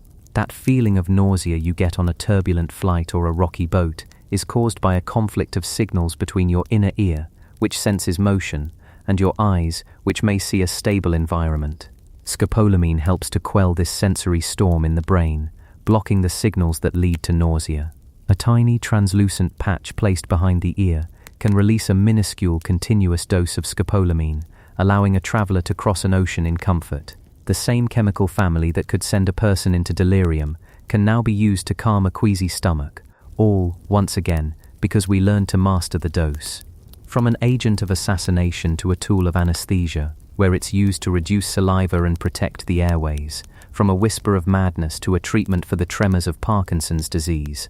From a legendary poison to a staple on the World Health Organization's list of essential medicines, the story of atropine is the story of a monster brought into the light and understood. Science did not defang the deadly nightshade. The fangs are still there. The potential for harm is inherent in its chemistry. What science did was much more profound. It studied the monster's anatomy. It learned how it moved, what it ate, and what its weaknesses were. And in learning its language, we learned how to ask it for help. We have come so far from the darkened rooms of Renaissance Italy, from the uncertain hands dropping berry juice into a hopeful eye. The journey from that cosmetic ritual to the modern ophthalmologist's office, from the Borgia's poisoned wine to the paramedic's life-saving syringe, represents a quiet, momentous triumph of the scientific method. It is a story about how curiosity can dismantle fear, how measurement can conquer superstition, and how, hidden within the heart of one of nature's most notorious creations, we found one of our most steadfast and versatile allies. We looked into the dark, beautiful berry of Atropa belladonna, and for the first time we saw not a reflection of our fears or our vanities, but a reflection of our own potential for understanding. We learned that the power was never truly in the plant itself, but in our ability to comprehend its intricate and often paradoxical genius. Chapter 6. Chapter 6. An Echo in the Ink. Belladonna's enduring cultural legacy. And yet, our quest to comprehend this plant's genius didn't begin in a laboratory. It didn't start under the sterile glow of fluorescent lights or with the precise measurements of a pipette. Long before we had the language of chemistry to describe its alkaloids, long before we had the tools of pharmacology to map its effects on the human nervous system, we were trying to understand it. We were trying to give it a name, a story, a place in the vast tapestry of our human experience. And this other kind of understanding, this deep, intuitive, and often fearful comprehension, took root not in the sterile soil of a laboratory pot, but in the fertile ground of our own imagination. The power we found in the plant, the paradox of its nature, was a story too powerful to be contained by science alone. It seeped out, like a potent tincture, and stained the pages of our stories, our poems, and our plays. It became an echo in the ink. The story of a plant is often told by the soil it grows in, the sun it reaches for, the creatures that feed on it or give it passage. But the story of Atropa belladonna is unique because a significant part of its story has been written by us. It has been cultivated not just in gardens, but in our shared culture. It is a plant that has been typecast, given a recurring role in our collective drama, a role it seems almost unnervingly suited to play. We have made it a symbol, a quiet and potent shorthand for the most elegant and terrifying parts of our own nature. To trace this legacy, we can travel back in time, to a place of candlelight and shadows, to the wooden stage of a London theatre in the late 16th and early 17th centuries. Here, a playwright is exploring the landscape of the human mind, its ambitions, its loves, its fatal flaws. And when he needs a tool to represent a mind unhinged, a perception warped, a reason overthrown, he reaches for the language of botany. William Shakespeare, a man deeply attuned to the natural world, understood the power that resided in the roots and leaves of the English countryside. While he may not name Atropa belladonna explicitly in every instance, its spirit, its very essence, haunts his work. Think of the witches in Macbeth, their cauldron bubbling with root of hemlock digged i' the dark. Or Banquo, speaking of his strange encounter with them, asks, "Or have we eaten on the insane root that takes the reason prisoner?" There it is, the insane root. A phrase that perfectly captures the disorienting hallucinatory power of the tropane alkaloids found in deadly Nightshade. It's a vision of madness, not as an abstract failing of the mind, but as something tangible, something that can be consumed, something that grows from the dark, damp earth and finds its way into the very seat of our consciousness. The plant becomes a physical gateway to a psychological state. Shakespeare understood that a poison that merely stops the heart is simple drama, but a poison that twists reality, that makes a king see ghosts or a nobleman question his own senses, that is the stuff of true tragedy. Belladonna's dual nature. The alluring, beautiful lady is the perfect botanical reflection of a character like Lady Macbeth. She who calls upon the spirits to unsex me here and fill me from the crown to the toe top full of direst cruelty. She who looks like the innocent flower, but is the serpent under it. The plant, with its soft, inviting leaves, its delicate bell-shaped flowers, and its luscious, gleaming black berries, is a masterpiece of natural deception. It does not advertise its danger with thorns or a foul smell. It invites you in. It whispers of sweetness, of beauty, of something desirable. And so it becomes the perfect metaphor for the poison that comes from a trusted hand, for the betrayal hidden behind a beautiful face. In the world of Shakespeare, where appearances are so often deceiving and ambition so often wears a fair mask, belladonna is the silent, vegetative understudy for the play's most profound themes. It is a theatrical device of the highest order. The presence of such a plant on stage, or even the mere mention of it, would have carried an immediate weight for an audience that lived much closer to the land than we do now. They knew these plants, they had seen them growing on the edges of woodlands or in the shaded corners of castle ruins. They had heard the stories, the folklore of witchcraft and poisonings. For them, it was not just a word, it was a living, breathing threat, a piece of the wild and untamable world brought onto the stage to mirror the wild and untamable passions unfolding in the human characters. It was a promise of chaos, a symbol that the natural order of the mind was about to be profoundly and perhaps permanently disturbed. The reason was about to be taken prisoner. And as the centuries turned, and the candlelight of the theatre gave way to the gaslight of the Victorian era, and then the soft electric glow of the 20th century drawing room, belladonna did not fade into obscurity. Its role merely changed. It stepped off the stage of high tragedy and found a new home, a quieter but no less deadly one, in the pages of detective fiction. It became a favorite tool of the genre's golden age, a time when murder became a puzzle, a game of intellect and observation to be played between the author and the reader. And in this new theatre of crime, there was no greater director, no more skilled botanist of murder than Agatha Christie. Her worlds were ones of domestic tranquility, of quiet English villages, vicars, and garden parties, of country estates where everyone knows everyone else's business. And it is precisely into this comforting, predictable world that she so masterfully introduces the subtle horror of poison. A gun is loud, brutish, obvious. A knife is a thing of passion and violence.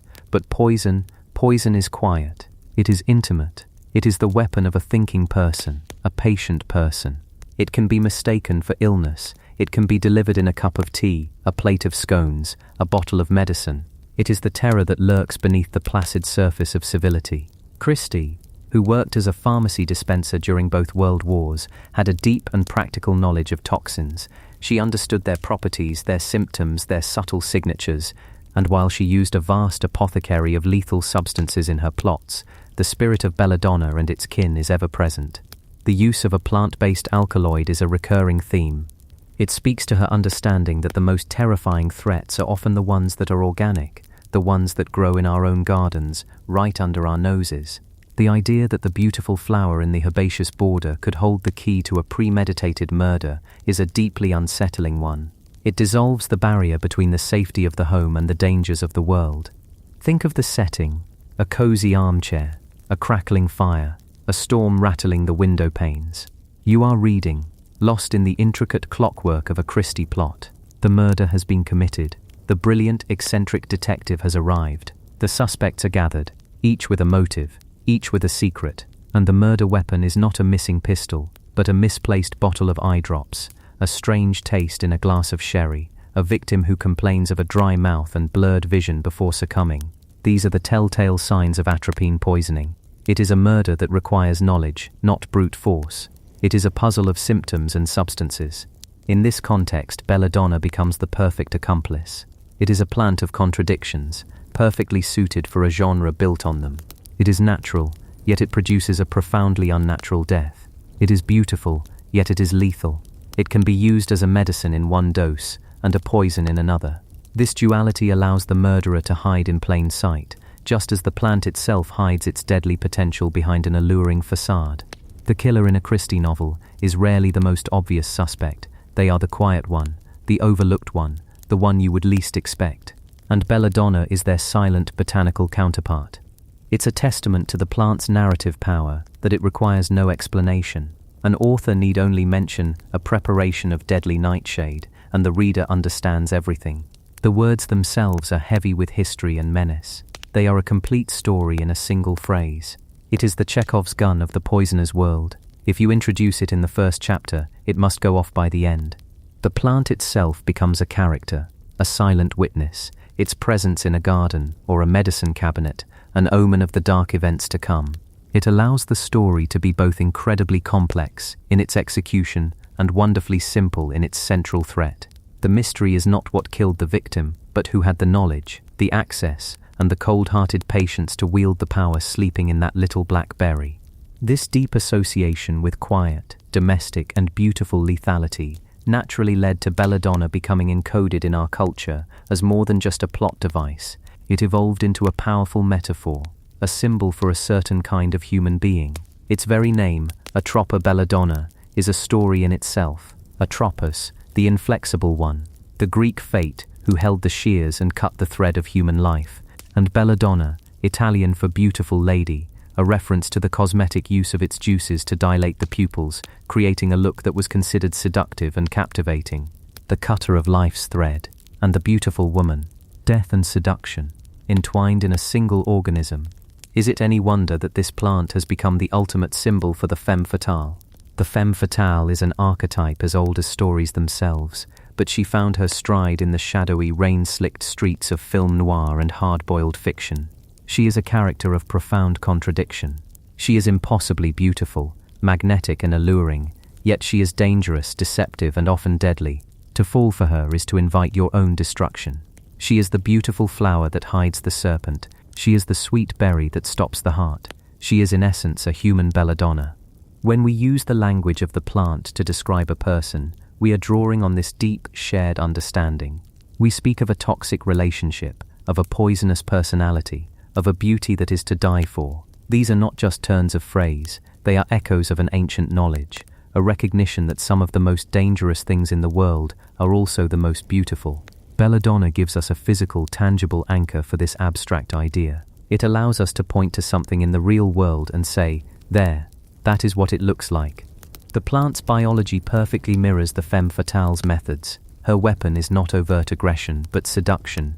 She draws you in with a promise of beauty, of pleasure, of something you deeply desire, and belladonna does the same. Its atropine does not work with the brutal force of a cudgel. It works on the nervous system with an almost elegant precision. It is a chemical whisper, a subtle reprogramming of the body's most delicate functions. It blocks nerve signals, dries the mouth, quickens the pulse, widens the pupils, and in sufficient doses, quietly, inexorably, shuts everything down. It is a death that comes from the inside out, a betrayal by your own biology, instigated by a beautiful deceiver. This potent symbolism has allowed belladonna to endure in our culture. Long after poisonings have become a rarity in the real world, we may no longer fear it in our teacups, but we recognize its shadow in our stories. It represents the hidden betrayals, the smiling assassin, the love that is indistinguishable from a death sentence.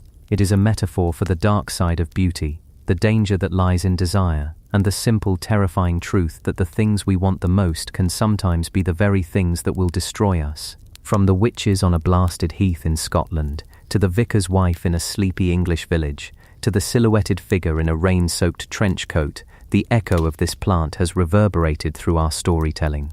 It has served as a tool for madness, a clue for a detective, and a living metaphor for our most dangerous archetypes.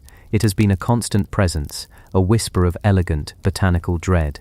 We have woven its story so deeply into our own that it is difficult to tell where the plant's nature ends and our narrative begins.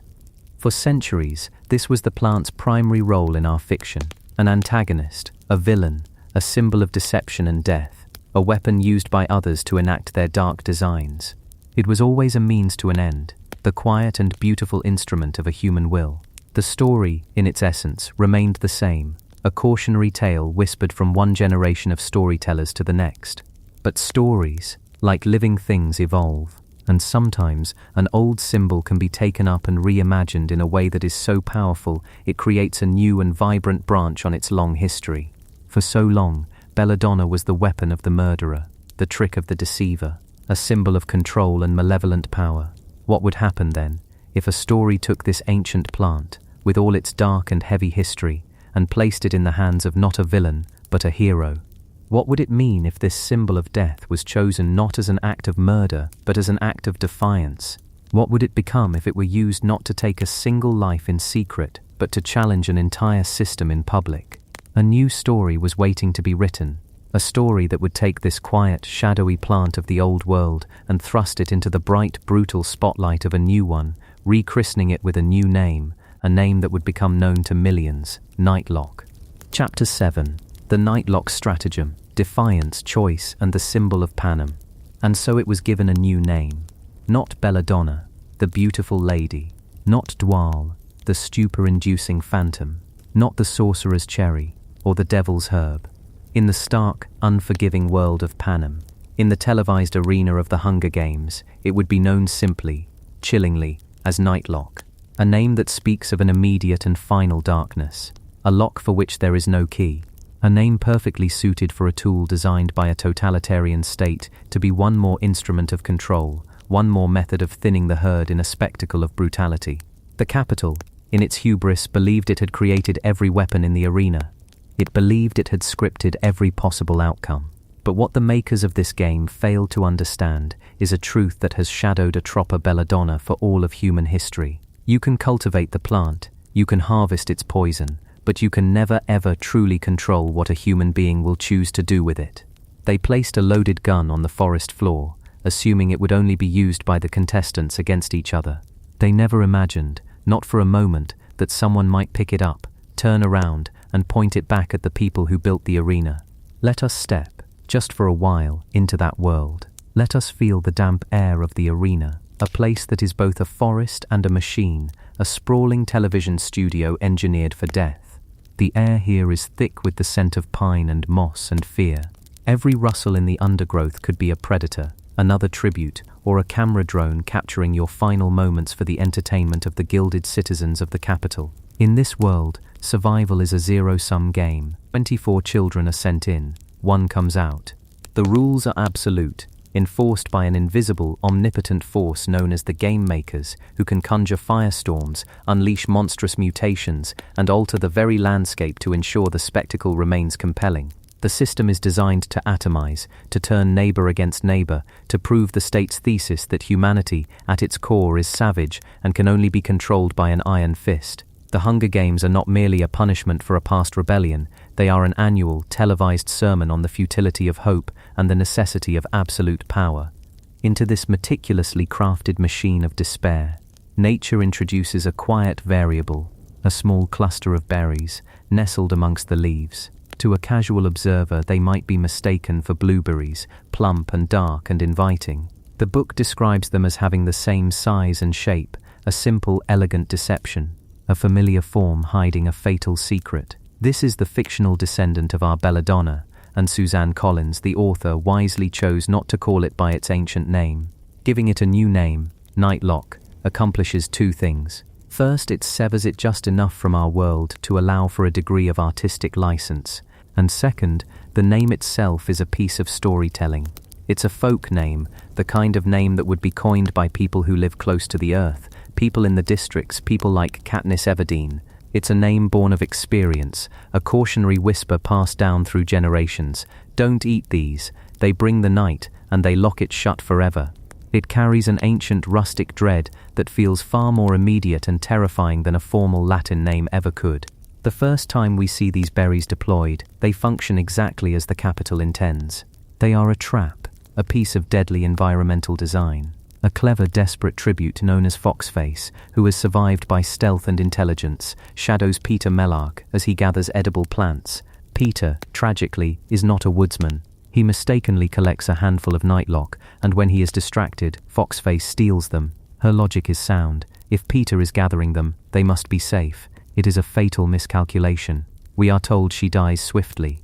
Katniss finds her, a small, still form, the dark juice staining her lips. It is a quiet, almost anticlimactic death in a game filled with visceral violence, but its quietness is what makes it so unnerving.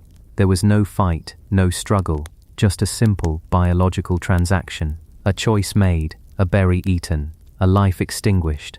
At this point in the story, Nightlock is just another monster in the woods. It is a poison, plain and simple, a tool that reinforces the grim reality of the arena. It has no meaning beyond its own lethal chemistry. It is an object, a fact. But the true power of a symbol lies in its potential for reinterpretation. An object becomes a symbol when someone looks at it and sees not just what it is, but what it could mean. And for that to happen, the object itself must first be understood. Let us pause here and compare the story's Nightlock to the real-world chemistry of Atropa belladonna. The novel, for the sake of dramatic tension, needs a poison that is almost instantaneous. A handful of berries, a few moments, and then death. This is perhaps the most significant creative liberty taken. The reality of belladonna poisoning is, in many ways, far more terrifying in its slowness, in its methodical dismantling of the human mind and body. If you were to eat a handful of those dark, sweet-tasting berries from the real plant, the first thing you would notice would not be a sudden end. It would be a beginning. The beginning of a strange and terrible journey inward.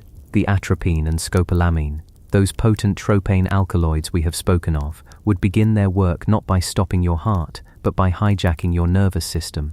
They are anticholinergic agents, which is a clinical way of saying they are molecular saboteurs. They find the receptors for a neurotransmitter called acetylcholine, the messenger molecule that allows your nerves to speak to your muscles, your glands, and to each other, and they block them. They put a gag on the conversation of your own body. The first signs would be physical and deeply unsettling. Your mouth would become impossibly dry, a desert of cotton and dust, as your salivary glands cease to function.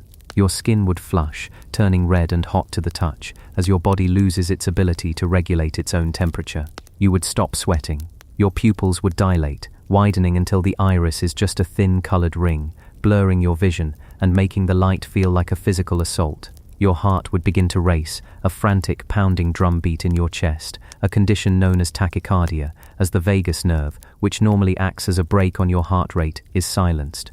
But the most profound effects would be on your mind. As the alkaloids cross the blood-brain barrier, they would begin to systematically unravel your perception of reality.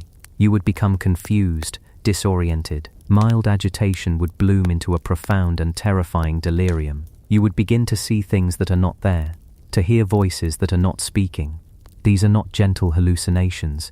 They are often described as vivid, bizarre, and frightening. You might try to carry on conversations with people who are absent or swat at insects that only you can see. A state of psychosis sets in.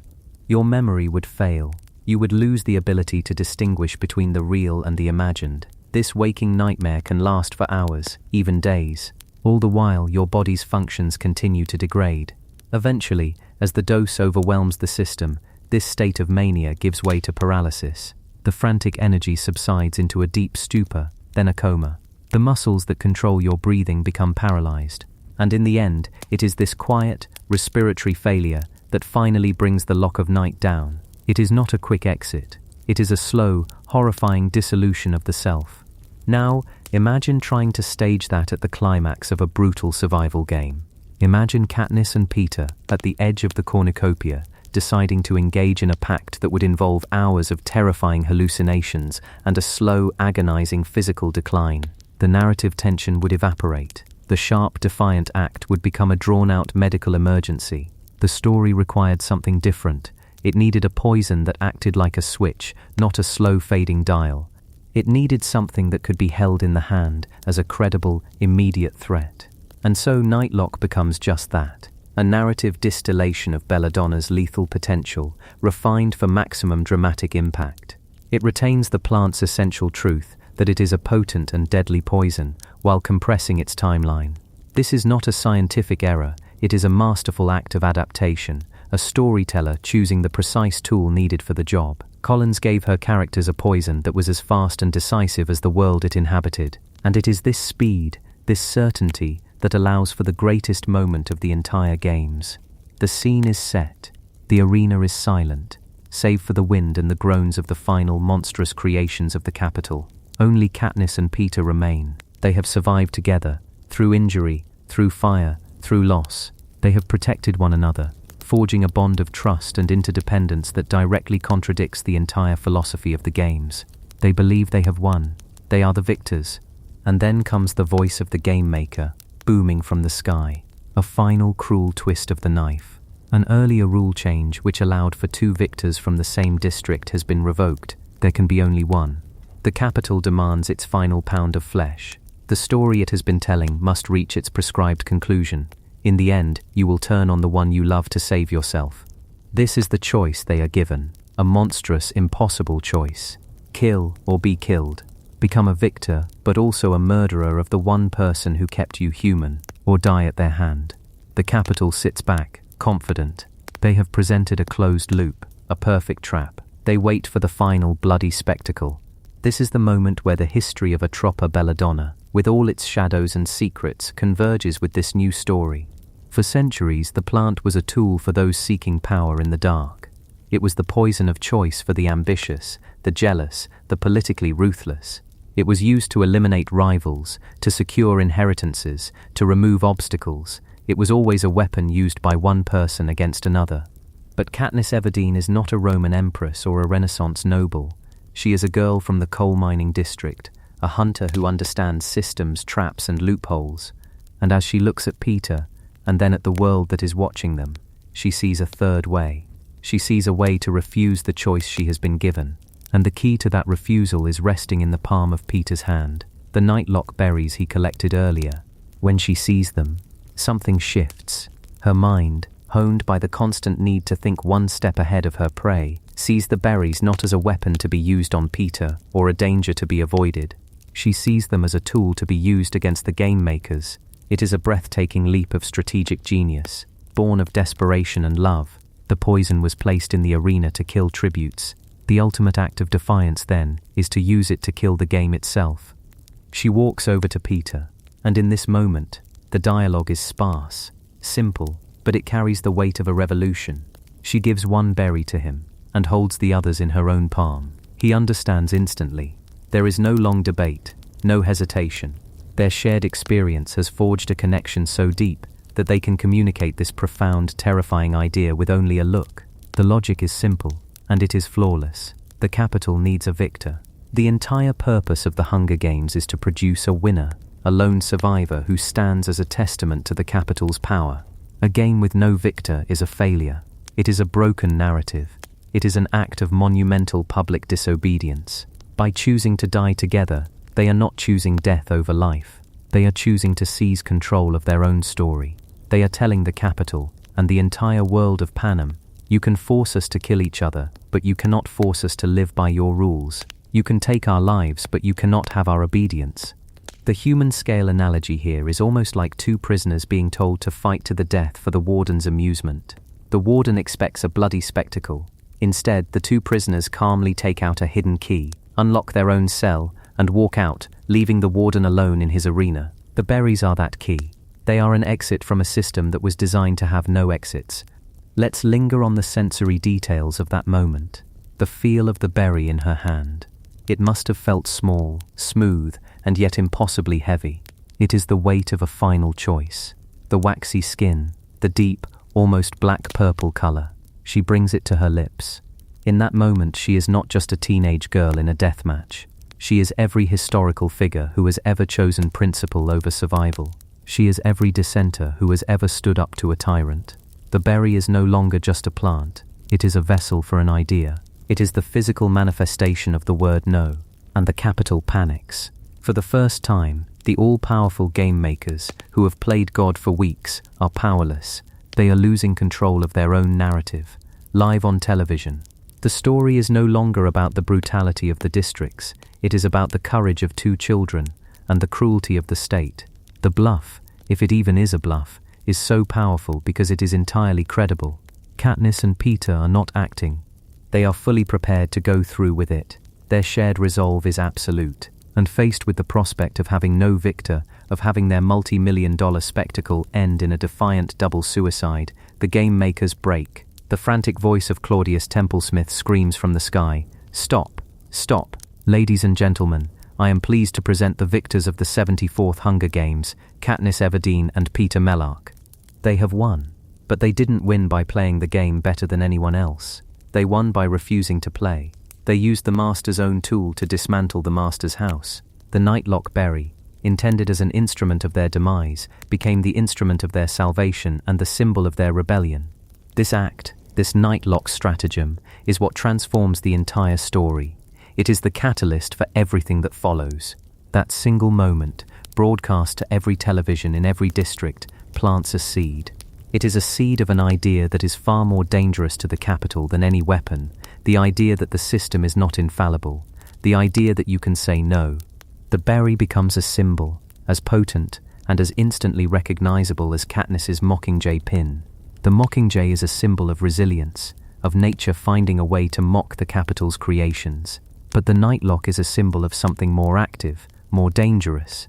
It is the symbol of defiance unto death. It represents the choice to die on your own terms rather than live on theirs. Throughout the rest of the trilogy, the shadow of that moment and of that berry lingers. It is what makes Katniss a threat. It is why President Snow cannot simply let her be. She didn't just win, she outsmarted the entire state. She revealed its vulnerability. The state's power, like all totalitarian power, is built on the illusion of inevitability, the idea that there is no alternative. Katniss and Peter, with a handful of berries, showed the world that there is always an alternative, even if that alternative is oblivion. And sometimes, the choice of a dignified end is more powerful than the acceptance of a compromised life. It is humbling to consider the journey this one plant has taken. From a quiet corner of a Eurasian forest, a patient, brilliant chemist of the natural world, assembling its alkaloids over millennia, it was a plant that simply evolved to protect itself, to ensure its own survival by making itself unpalatable. It had no intention, no malice, it was simply being. Then humans came along. We saw its power, and we gave it purpose. We named it, we feared it, we used it. It became a poison for arrows and a potion for witches. It became a cosmetic for queens, widening their pupils to feign an alluring innocence. It became a tool for assassins, a silent partner in the darkest corridors of power. It has been a constant shadowy companion to human history, a botanical memento mori, a reminder of the fine line between life and death, beauty and terror. And then, in the 21st century, it was given its greatest role. It was lifted from the dusty pages of the herbalist's grimoire and placed into the heart of a modern myth, a story that would be read and seen by hundreds of millions of people. In this new story, the berry was not used to seize power, but to defy it. It was not used in an act of murder, but in an act of love and solidarity. It was not used to end a single life in secret, but to challenge an entire system in public. The story of Nightlock brought the long, dark history of Atropa belladonna full circle. The plant that had been used for so long to enforce the will of the powerful was finally used, if only in fiction, as the ultimate weapon of the powerless. The Nightlock stratagem encapsulates every major theme of the story it serves. It is about survival, but redefines survival not just as the continuation of a heartbeat, but as the preservation of one's humanity. It is about sacrifice, the willingness to give up your own life to protect a principle or a person you love. It is about the illusion of choice and the immense power that comes from creating a new choice where none seems to exist. And most of all, it is about the power of a symbolic act to change the world. A revolution doesn't always begin with an army. Sometimes it begins with a whisper. Sometimes it begins with a song.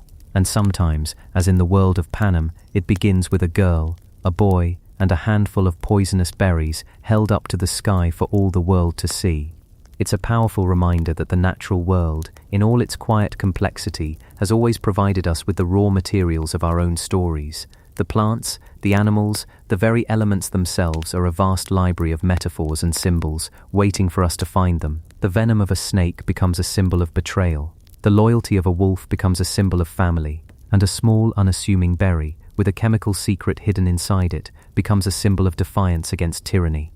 The awe we feel is not just for the plant itself, for its potent chemistry and its dark beauty. It is for our own ability, as storytellers, to see the world around us and imbue it with meaning, to take a simple fact of biology and turn it into a truth about the human heart. And as we close this chapter and this story, we are left with that quiet, profound thought that the most powerful forces in the universe are not always the loudest, but are sometimes as small and as silent as a seed, waiting for the right moment to grow.